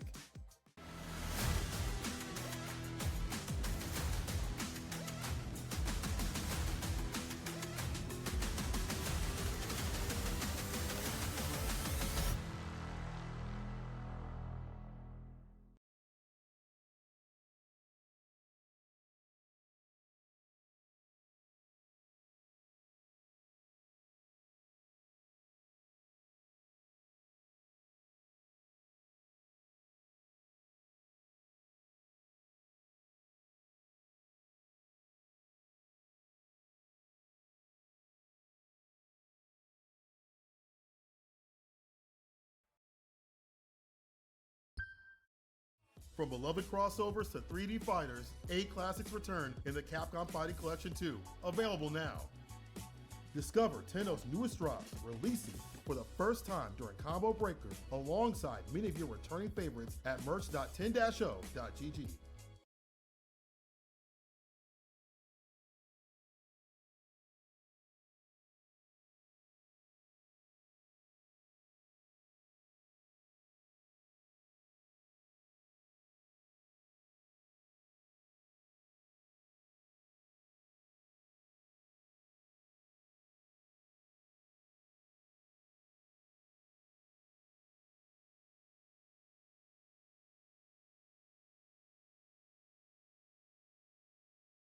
Wonderful pistachios. Take your concerns about our no-shells ads very seriously. Uh-huh. Then what's that? Is that how people eat those? You two, get in here! I'm going in. Welcome back, everybody, to Third Strike here at Combo Breaker 2025. We are deep into the top 8 bracket. We just got our winner side of grand finals secured, and now we're going to find out who's going to join the Sylvester on the loser side. I am 4C Joe, joined alongside Humbag. We're going to be taking you through the remainder of the action as we get to the last few matches of our Third Strike top 8. Now, Chris G sitting firmly in losers final, and Nipperman has the opportunity to get the run back. Yeah, that's the important thing. Lost to Chris G on the winner's side in the top 24. Pretty close match as well, but he's going to come up against Mateo here. Mateo's been on quite a run. His Necros looked really strong. Had a pretty intense match against the Nam, who went with the Yun pick in that losers bracket match, and Mateo came out the victor. Yeah, I mean, that Necro Mirror, I call it the Duel of Fates, because whoever wins that was going to make a very, very deep run, possibly into losers finals. I mean, Mateo winning that mirror, now in a very good position. All he's got to do is get around Nipperman and has a pretty good shot at beating Chris G. Yeah, I think so. As I said, kind of got to test Chris G's knowledge of the game. Like, he is very, very good at this game, but he's not like super actively playing quite as much. And with a bag of tricks character, kind of like Necro, might catch him off guard. Yeah, and Chris G has also admitted himself in a lot of different times that while a big fan of Third Strike, it is not his main game, and doesn't have the time to kind of focus on it as much as he would like to. When you're a multiple threat at multiple games, winning championships, it's tough to be 100% every single game you play, and he has his focus on certain Yeah, but titles. the fact that his fundamentals has carried him this far, 100%. He's such a talented player. But here we go, Nipperman Mateo gonna have Chicago versus Canada coming up here. See how this matchup plays. Like I said, in this matchup, Necro actually does fairly well at round start up until when Chun-Li gets meter, and then a lot of those far range options kind of get shut down, and we're going to maybe possibly see it here starting now. Yeah, right now the positioning that Mateo's in, very nice right now. Didn't get to confirm off the parry. Overhead whiffs in his face. Oh, wow, that was a huge It's just so whip tricky. on the jump Even in. when you jump in and you get the parry, it's tough for Necro to actually get a big jump-in combo from that range. Oh, no confirm on it. At least gets the super jump cancel to keep himself safe. Yeah. Nipperman now back at mid-screen. Doesn't but need to over Mateo risk, yeah. slowly walking Nipperman over to the other corner. What a confirm. And the whiff jab and the throw. Mateo kind of sneakily taking this round. I thought Nipperman was sitting pretty there, but wow. And that's Clutch. huge to have because now you have an electric snake on deck. But on the other hand, I mean, look at that. 2 supers on deck. Oh. Tried to go for possibly on hit punish, but did not get it. Uses the EX for screen push and good damage. Chose not to go for a stun combo as Chen-Li has a little bit above average stun bar for the most part. Oh, EX overhead just keeping the pressure on, but here comes that throw. Oh, both throws whiff. Close roundhouse, keeping the corner in Nipperman's favor. Nope. Oh, no, instead just opting to throw back into mid-screen. Again, man, it confirms on point. Good block of the overhead. It's a really slow weird that can dodge normals too. Kind of moves him backwards.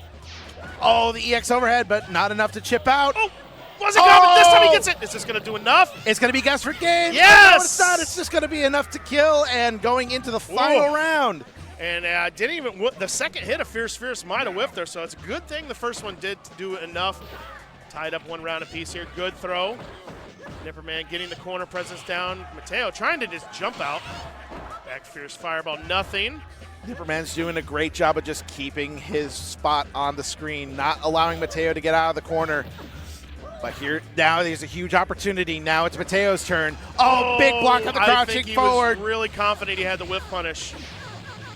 That back medium from Necro recovers really fast. Good blocking from Nipperman, but the throw, stun damage is starting to pile up a little bit. Might not even matter. Elbow cannon reset, overhead, good blocks though, right there. Doesn't have super stocked though, unfortunate. Back Fierce parried. But it lands just in time to recover, and that's going to do it. That's a tough call sometimes when you get that parry. You think you're going to tag him out of the recovery, but drill kicks just be doing drill kick things sometimes. The drill kicks recover so fast. There's only a handful of things that'll beat it out successfully to hit it on the recovery. For example, in the Makoto matchup, the most I can get off of that if I parry it, and specifically, I have to low parry the drills. Yeah. That's another thing. You can low parry those drill kicks. And on landing, all I get, if I'm close enough, is maybe a crouch short into Hayate. Yeah. But that's about it. It's got to be something fast. Good start, Nipperman. No, using that far roundhouse. Aye, there we go. Gets the confirm. Nipperman get him into the corner here. Big damage, life lead. Nice parry of the low medium. Mateo's now got the knock corner him out, on lock. yeah. Reset. Oh, sweep. Oh, crouching medium punch. Yeah. Oh, that's crouch fierce. Yeah, that big that's crouch swinging medium fierce, punch. yeah. Oh, the roundhouse goes over lows, dodges throws, does about everything except gives you a paycheck. But it might if you keep doing it enough. I mean, if Nipperman manages to punch his ticket into grand finals, that payout might just pay for itself. All right, good stuff from Mateo again. Gets the corner. With normal into the grab. That was so tricky. Didn't get the confirm again. Had the low medium. Good block. Oh, another parry. And yeah, see, it just has so much recovery that you really can't get anything more than maybe just a crouching light. I would imagine that 2-frame jab that Chen-Li has would be a good answer to that, but even off of that, you don't really get a whole lot. Great card throw from Nipperman. Fully stocked up with 2 bars. Keeps, sometimes you can just start mashing the jab in the anti-air with the parry. Really annoying to deal with. Back fierce. Oh, I wanted to punish on that. Just out of range. Oh, another great anti-air jab. Walks in forward after the parry of the standing heavy punch. Tried to go for that low short confirm. Oh my goodness! Is he going to get a full follow-up? No, just back medium punch to reset.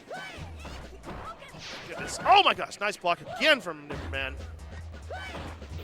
Just holding down the corner. Oh, that air-to-air exchange, and he gets it. I was really wondering if we were going to maybe see an EX spinning bird kick, as it was kind of getting to a little bit of a scramble zone situation there. I felt it in the water a little bit, but it just was too afraid to pull the trigger on it.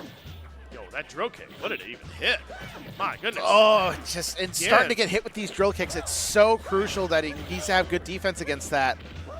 Oh, the back throw into the this corner. is bad. Again, Ibuzuka whiffs over crouching Chen-Li. Oh, my goodness. 2 missed supers in a row. Throw again. This is dangerous. Mateo's right there. He's on the doorstep. Another whiff. Is that it's going to be reversal. Yep, it is. Guess for game. Oh, stays in front. What a play from Nipperman. It looked like I thought he crossed under as well, but stayed in front. Wow. Good stuff. Gets the confirm as well. That's the power of Chun-Li with 2 bars stocked up. I mean, Mateo's at least shrugging it off. He's like, all right, you know, everybody gets hit with the great equalizer. It is a harsh reality of the game that we play. So you know what? Just shrug that off. Hey, get into this last game. Both players having a good time right now, but we're going into this final game. Like I said, this is still only a 2 out of 3 in loser semis. So 2 big close heavy kicks in a row. Every single normal matters at this point. Good start from Nipperman. Oh, tags him out of the sweep. And wow. There's the limbs problem with Necro rearing its ugly head. Yeah. Lack of active frames. Oh, it didn't counter, but it's okay. I guess didn't have super online. Nipperman didn't manage to confirm it. Probably just got the meter for it.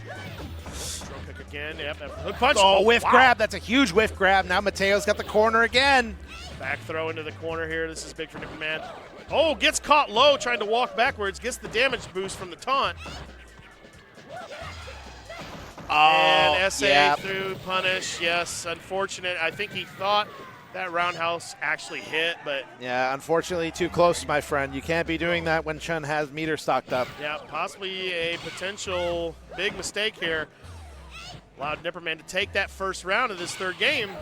Back fierce again. Oh my goodness, with the dash and blow parry. Here comes Nipperman on the corner. Is going to be able to build another super soon, but wait, Mateo's going to bust out with a couple more drill kicks.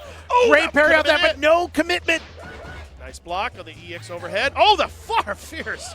Just one more hit's going to do it, and there it is. And Nipperman is going to get his run back against Chris G. He is in losers finals of Combo Breaker 2025. Fantastic set. Good stuff to Mateo. What a great run. What a great Necro coming down from Canada as well. But his tournament life has been ended in 4th place, I believe. And Nipperman has advanced to losers finals. Going to get that run back against Chris G. So this is going to be very interesting to see because I was listening to him talk about that set as soon as he was done. It's like the thing, I don't know if you, for those that are just tuning in, the set that Nipperman and Chris G had to get to this position was clinical. Yep. It was ground game only. Nobody was jumping.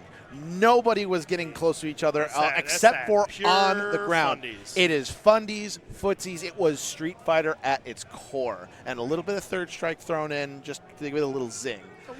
But Chris G still managed to get the one-up on Nipperman because he just, again, the fundamentals are just so rock solid. You're talking about somebody who has almost a decade plus of experience in all these different fighting games. Has been playing this game level for so many years. Like the highest level experience. It's that versus whatever you can muster in terms of reaction time, making sure that your mix is secure, making sure that you can capitalize on your opponent's mistakes. And now we're going to finally get this run back.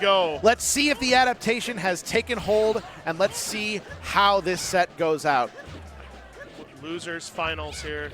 3 out of 5, Nipperman. Chris G, got a local favorite from the Logan Arcade crew.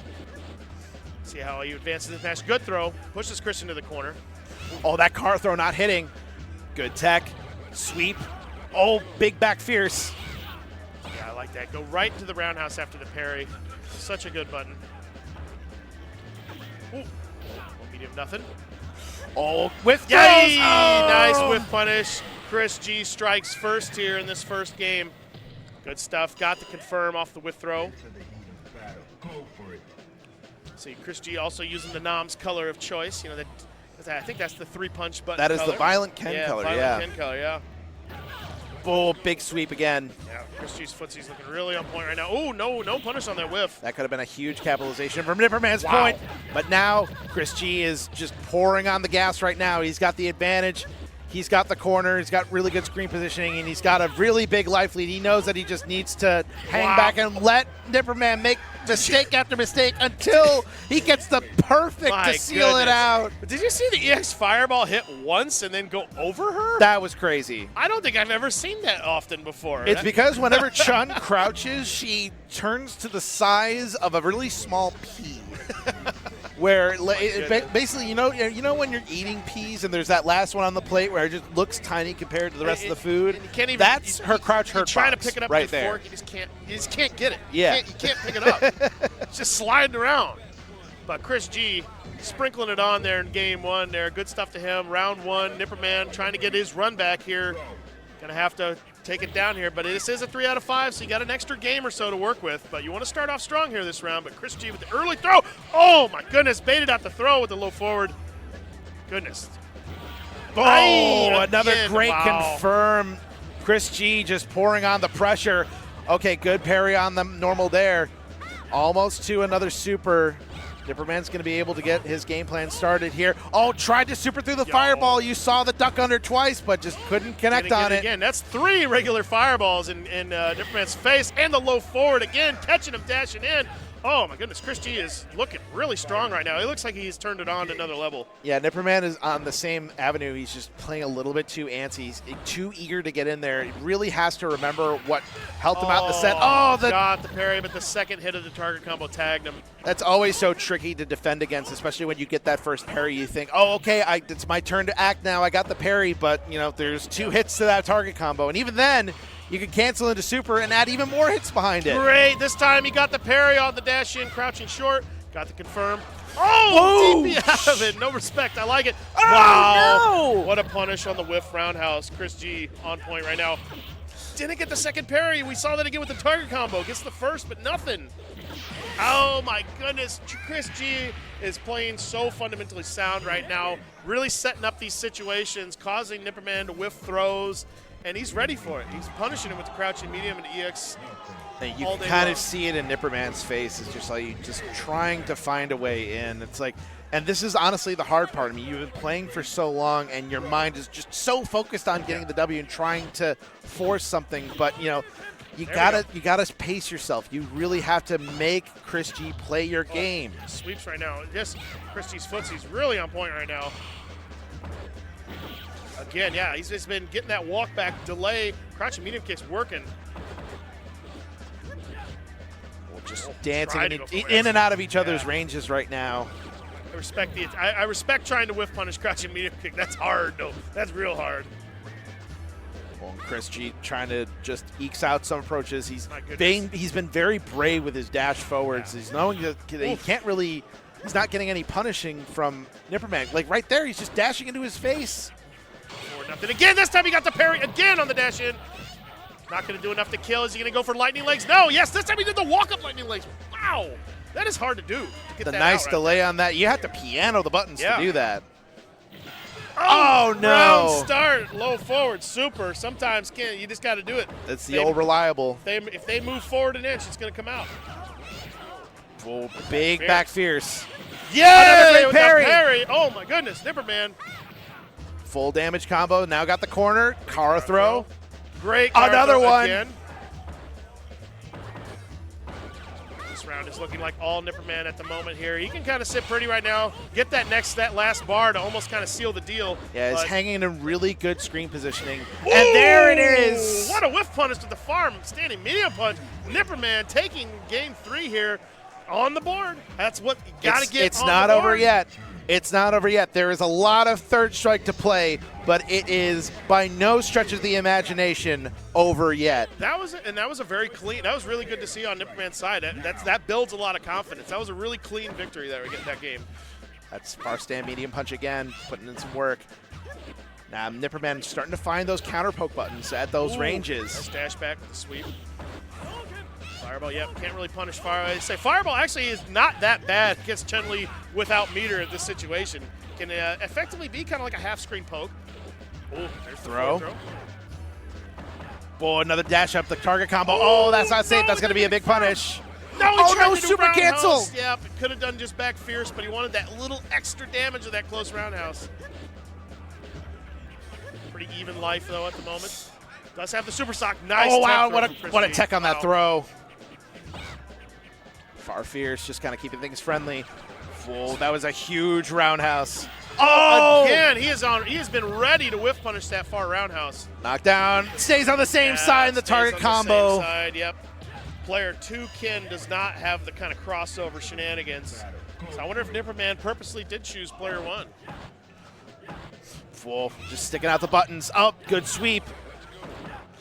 Nice blocking the Just charge dashing it combo. out of the Yep. ranges. Chris G is getting more and more comfortable with his movement, Downtown, which is that dangerous right now. Oh, that was supposed to be a car throw, but it was just out of range. Oh, target throw. Got the target combo into super here. Good confirm On the from Chris G. doorstep. Potentially trying to get his way back into grand finals against Sylvester. But Nipperman's got super on lock and key. Oh, what a that's gonna confirm! be it. That is going to do not quite enough. Oh, I'm going to be clipped on And Sajam. That was stays in just front. right there. Wow. Well, that's going to do it. And Chris G manages to get both sets on Nipperman. Nipperman out at 3rd place and is going to get his run back against the Sylvester. So now we have our grand finals set in stone. We have a winner's final rematch. It was a run back into a run back for this top 3. Yeah. And now we have the Sylvester on winner's side versus Chris G on the loser's side. So Chris G has got to win 6 games. That is a tall order, Tall especially against a Hugo like the Sylvester. I mean, we have seen that he is playing on another level that I've ever seen him play. we have seen the Sylvester pull off miracles. And I think, you know what, for this grand final set, I think the Sylvester has one more miracle to pull off. He's got that one more, or maybe he's just going to resort to that solid play. We've also been seeing him as well. But, hey, sometimes you got to have that little extra thing. I would say it's that X factor that you Gotta have. get it. Got to get it. Where sometimes you just decide to commit to an option, and if it works out, you just say, hey, that's just how the game works sometimes. I will take that. Thank you very much. From 199 entrants for third strike down to 2. Sylvester on the winner's side with this Hugo. We're going to come up against Chris G. This is going to be a fun rematch. Chris G, I'm sure, wants to run this back.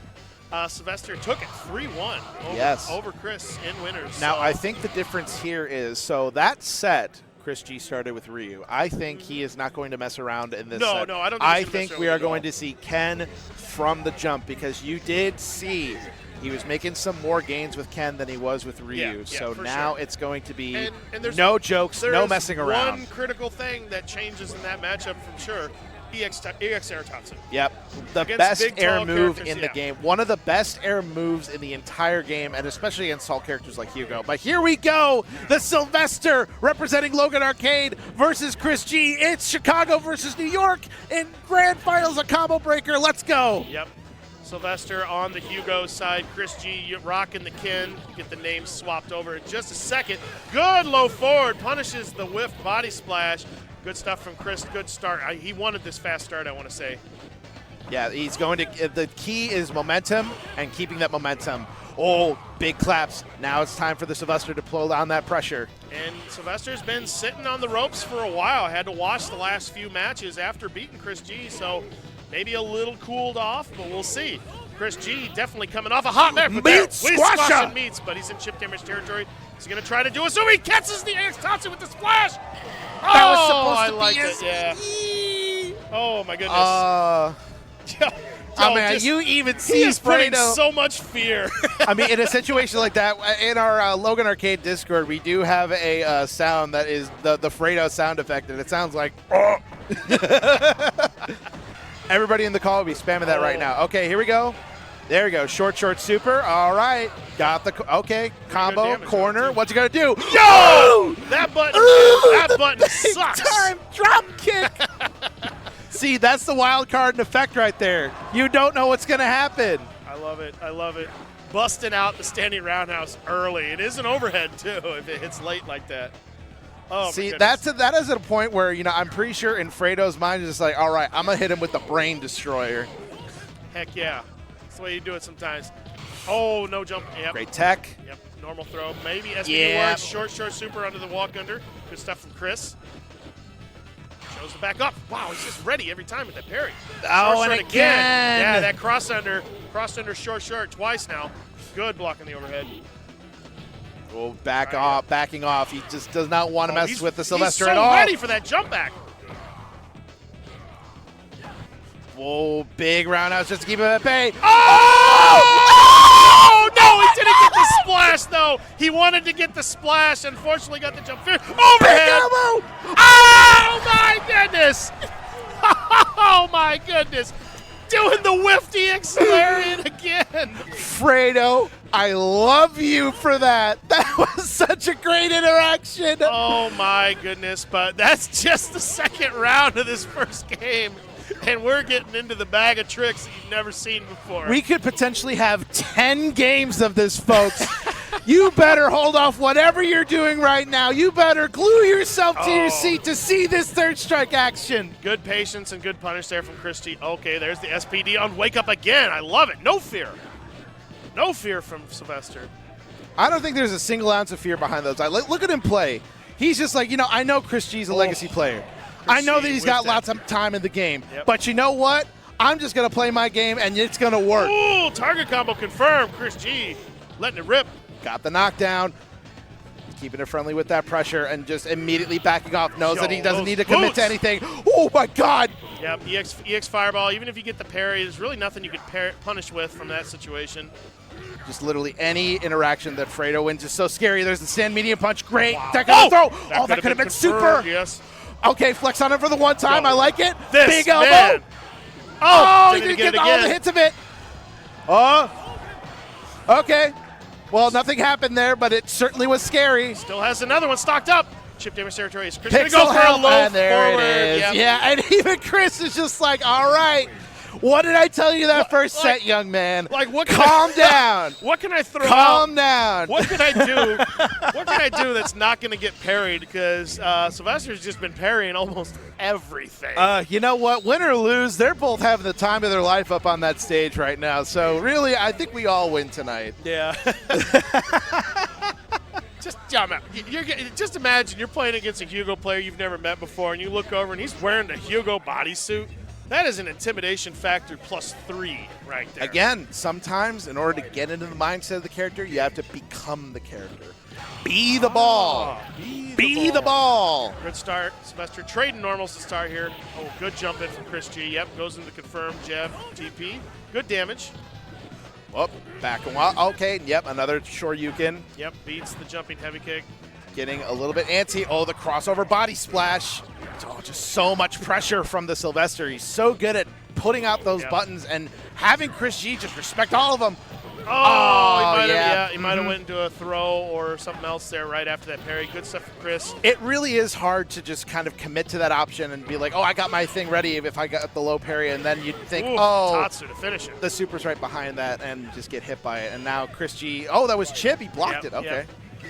Looked like a chip kill there. Chris G really kind of turned it on here. Gets the parry this time. Chris G getting all the momentum in his favor here, wanting to try to get into that reset situation on the next game potential. But Sylvester, though, it's evidence from that first match. This is never over. Chris G's kind of turning it on now. Oh, the low forward. Caught him walking forward. Yep. Building meter. This time he wakes up with Hammer Frenzy, and it connects. All right, now Fredo's got the corner. Oh, jump out SPD. Oh, great parry on the way out. Nice. That was smart stuff. Yep. He knew that was coming, so he had to be ready for it. Great play from Chris G. Quick 2-0 in this first set. Like I said, Chris G needs to win one more to reset, and then we're going to have a brand new 3 out of 5. I do appreciate that Claire is in Fredo's ear. Just be like, okay, you need to calm down, man. I'm about to say, remember what got you to this point in the first place. You know what I mean? It's like I said, Chris G with so much tournament experience at this point. He can sniff when things are starting to snowball in his favor, and players like him can capitalize on it. But like I said, Sylvester still has that wild card factor, and he's still playing quite solid. It's just Chris G with his Ken right now, really turning it up. A lot more whiff punishes, getting the confirms. Ooh, okay, now Fredo's starting to take some more risks. You saw that dash in. It's like now he's hungry. Yeah, both these players are now hungry. So now this is going to be a very, very interesting set. Something we really haven't seen him do too much is dash forward with Hugo. Oh, short again. Yep, getting caught low. All right, what's the mix in the corner? Good blocks. Oh, getting tabbed with the roundhouse again. Okay, now it's Fredo's turn. Jumps out, yeah. Oh, there's the meat squasher. Unfortunately, gets put into the corner himself, but the far medium punch still tagging him. All Sylvester trying to get against the parry, but yeah, there's that tricky interaction. Okay. Yeah. Only one hit of the EX Tatsu. And doesn't really give Chris G a lot of time to set up something on his wake up. So, that is so risky. The slow, almost disrespectful overhead. On block, though, really nothing to punish with. Could have probably SPD punished it on block, but that'd be a tough, quick reversal. Sylvester, though, still trying to get this round started, but target combo blocked. Air to air with the parry. Oh, the red parry. Again, we've seen that in the first set. In winners finals. He's Chris wants this reset really bad. That red parry is proof positive of that. Yep, didn't get the super after the short. Okay. He's got to start reacting to those jump roundhouses because he's got to confirm a super off of that. Yep. Good block. There's so much damage being left on the table. Short again. That dash is looking like a teleport right now. Earlier in the first set in winners finals, Sylvester was really checking all those dashes. Yeah, Sylvester's swinging right now. He's doing SPD on wake up. Ooh, okay. Jumps out of the meat squasher. It's really unfortunate that jump first hit because that would have connected. It just went over his head. EX fireball, keeping it safe. Chris G playing safe. Just the jump back, medium kicks, jump back roundhouse. Going to try to seal the deal with the far roundhouse. Wow, what a quick 3-0 to reset the bracket. All right. My goodness, well, Chris G. That's 3 out of 6 games on Chris G's end. But that's okay. Like, Fredo only needed to win 3 from the jump anyway. So now it's just time to lock in and get yourself centered, get yourself readjusted, get a little bit of that Fredo magic, man.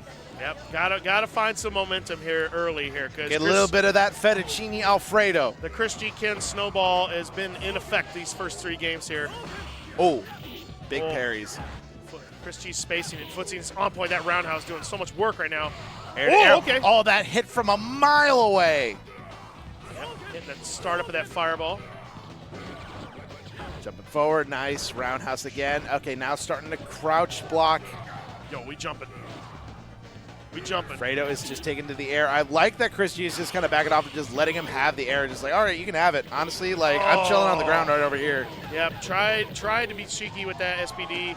Chris G was ready, got the jump over. Big life lead here. Oh, big exchange. And you've noticed Sylvester went to 720. He's rocking Gigas Breaker. Oh, my God. The jump. Personally, I think that's a poor life choice. But if he manages to make it work, then I will like just something a little different. You know, I'm going to just lose my voice if he manages to make it work. What am I saying? Oh, dash up that's turn huge. combo. I think he was going for a low parry. We've seen that dash up short so many times from Chris, and that close medium punch can only be parried high. Again, Huge jump and doesn't get the combo afterwards. Oh, my God. Was probably thinking about 720 there. Yep. Was right next to Chris G. And he's just out of there. Oh, big roundhouse. Yep, big boots. Trying to get some momentum here. Claps being blocked. Jumps out of the meat squasher. Air-to-air jump roundhouse again. Chris has been really on point with the air-to-air. It's a lot better this set. EX Fireball, keeping it friendly. That sweet max range. There it is again. Interrupt in the air. This time, no fear. Walk swords throw. Oh, that could have been SPD right there. Oh, wow. We're out of there. We out. Chris is just escaping. He's an escape artist at this point. He does not want to be right next to the Sylvester. Tall hitbox in display there. That jump medium kick. Chris G looking really clean and strong right now, taking the first game of this reset. That's 4 games in a row, and he's starting to learn, okay, I just got to play smart, and that will kind of wrangle in the wild card factor just a little bit. Let's go, hometown crowd. You got to prop him up. The Sylvester is playing really amazing right now, but he just needs that little bit to push him over the edge. And you see he's back on Hammer Mountain. I mean, I respect at least trying one game. You have time to try. You're on winner's side. You have time to try. But now the time for trying is over. The time for doing is now. Once again, really just interrupting anything. Sylvester trying to get up to heavy DP. This time connects. Good air! Oh, got the red parry. There we go. That is a very safe red parry to go for. There's really no risk. Oh, neutral jump, but Chris was ready for it on the way down. Oh, the universal overhead almost getting punished with that. And now gets the low forward super. He's got the corner. Whoa, there we go. Huge exchange. Beat squasher did not connect, a little too far away, but still safe. Oh, nice tech on the dash up throw. Woo! The walk forward. That's so scary. Just the walk forward. Just like, what is he going to do? Oh, the cross. Dash under. Yep, the dash under. Target combo confirmed. Chris G, once again, just getting everything his way right now. All these cross-unders, the short. See how Sylvester makes an adjustment here. Good sweep, good block on the sweep to start here, but Chris G just sweeping again. Ooh, okay. There we go. Punish. Yep. Gets the double clap.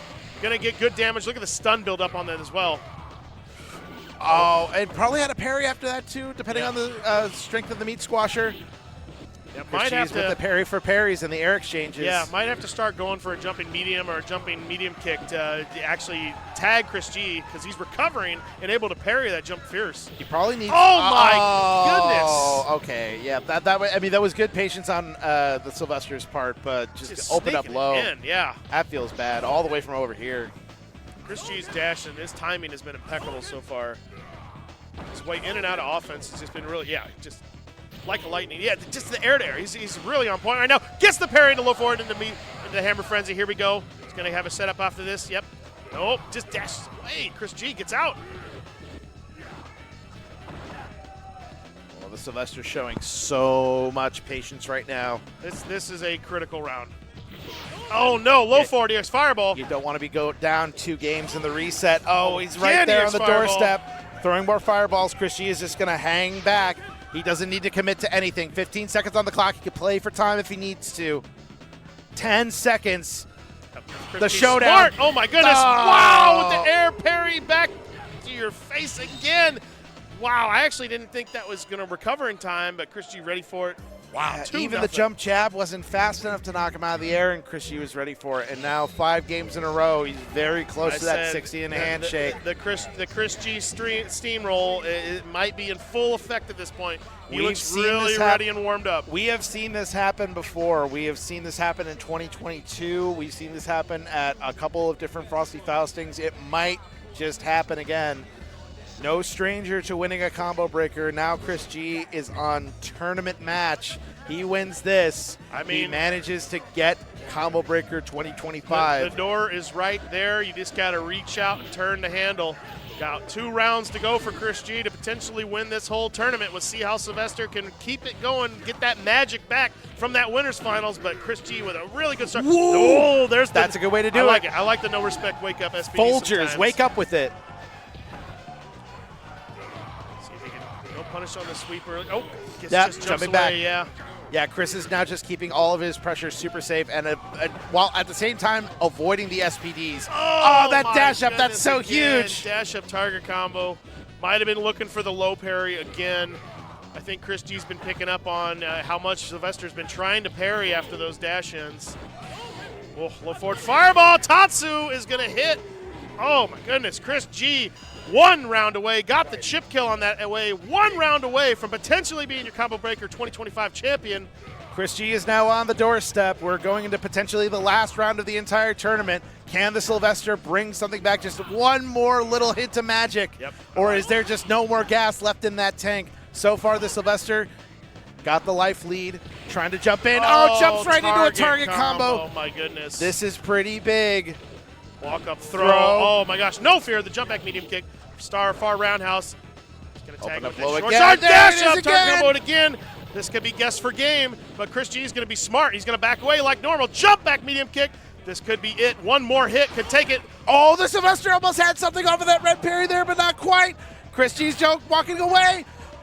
Big roundhouse just keeping at bay. The big jump roundhouse for Fredo. Oh, that's going to hit. Okay, there is a slim chance here. The Sylvester's got 1 more. Oh, my goodness, but no, it was too far. Too far to connect. Oh, what a heartbreaker. Oh, you really hate to see it end like that, but that is the way that it has to end this year. Chris G is now your 2025 Combo Breaker champion for Street Fighter 3 Third Strike. Sometimes that's just how the cookie crumbles.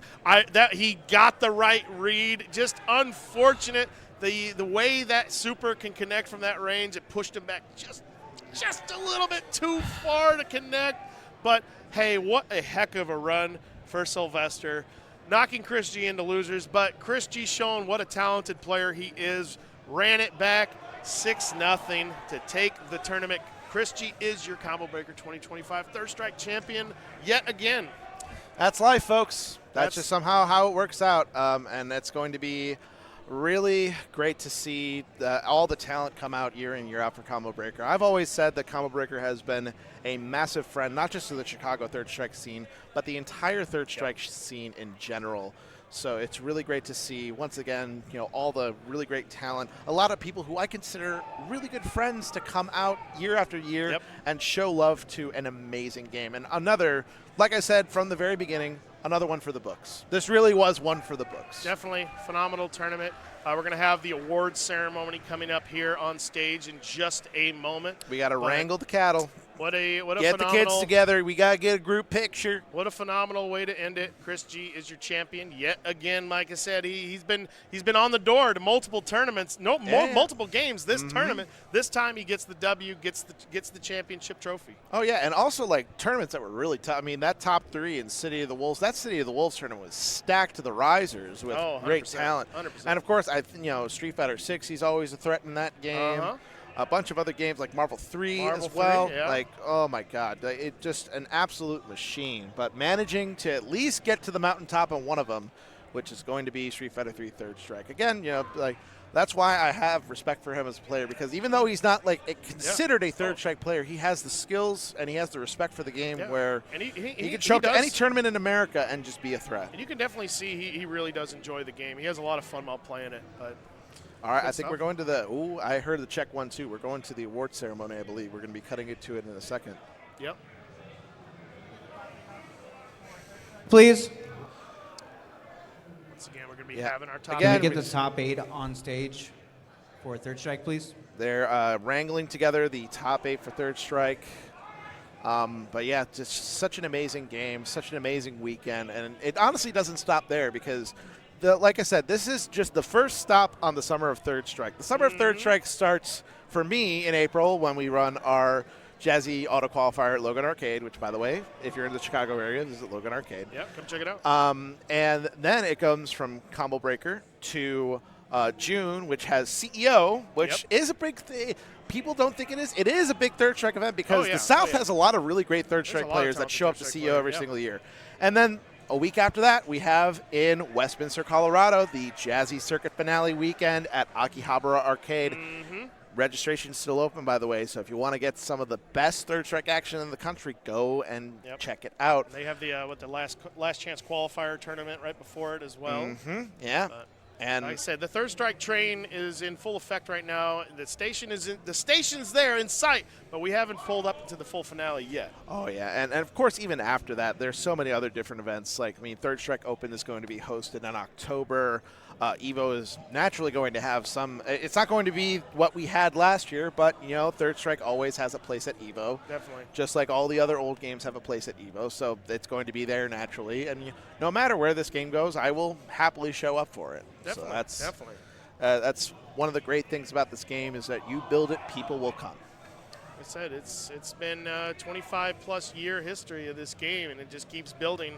Each tournament, we had such a phenomenal Evo last year, the largest Third Strike tournament ever. It was so crazy to see. I still am in disbelief that not only did it happen, but just the things that all of my friends the things that I've accomplished in that tournament, being here to see that into fruition. And when I was there, the amount of people that pulled me aside, just oh yeah, you're that Third Strike guy. I'm just I never thought when I started this game that I would be referred to as a big guy for Third Strike. I'm just well, it's nice to be known as something in this world, Definitely.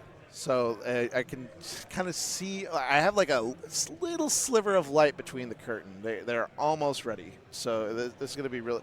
Honestly, it's going to be such a great. It's going to be such a great top 3 photo because Fredo is still in the Hugo costume. I love it. I love it. I love it. Man, be having some fun. After he had such a tremendous appearance at Frosty's as well, putting on a good show. Yeah, he actually that was Frosty this year was his big breakout tournament. And now he basically took that energy and turned it into a second place finish. Second place at Combo Breaker. I'd say silver medal after your huge big breakout. That is a very big improvement. All right, so let's go ahead and I believe now we're ready, so we can throw it over to the stage. Yep, I believe so.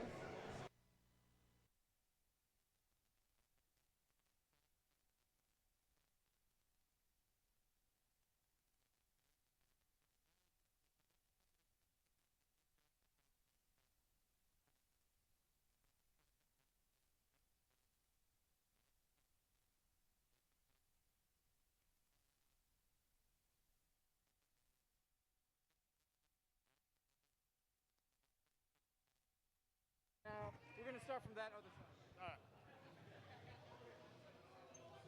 All right, how y'all doing out there? What's going on? All right, our top 8 in 7th place. We got from Indiana, Rescue Ryan, give it up.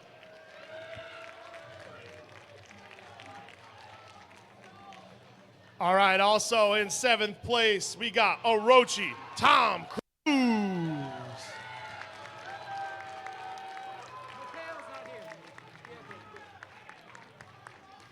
All right, give it up for no stranger here. We got Yogurt Brain.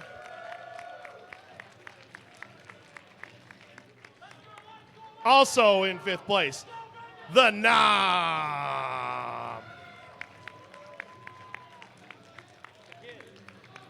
Let's give shout outs to Mateo as well. He's not up here, but Mateo in 4th place. Great run from him as well.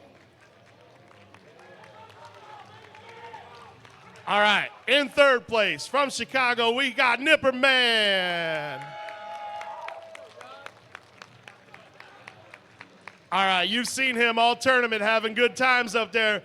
We got the Sylvester. And a man who needs no introduction, Chris G is your champion. What a phenomenal tournament. This is your top 8. Shout outs to your champion, Chris G, once again.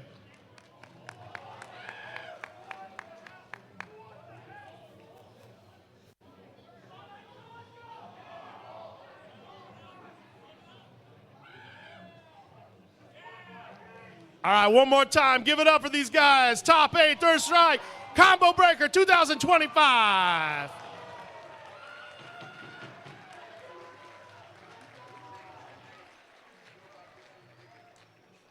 All right, thank you, everybody.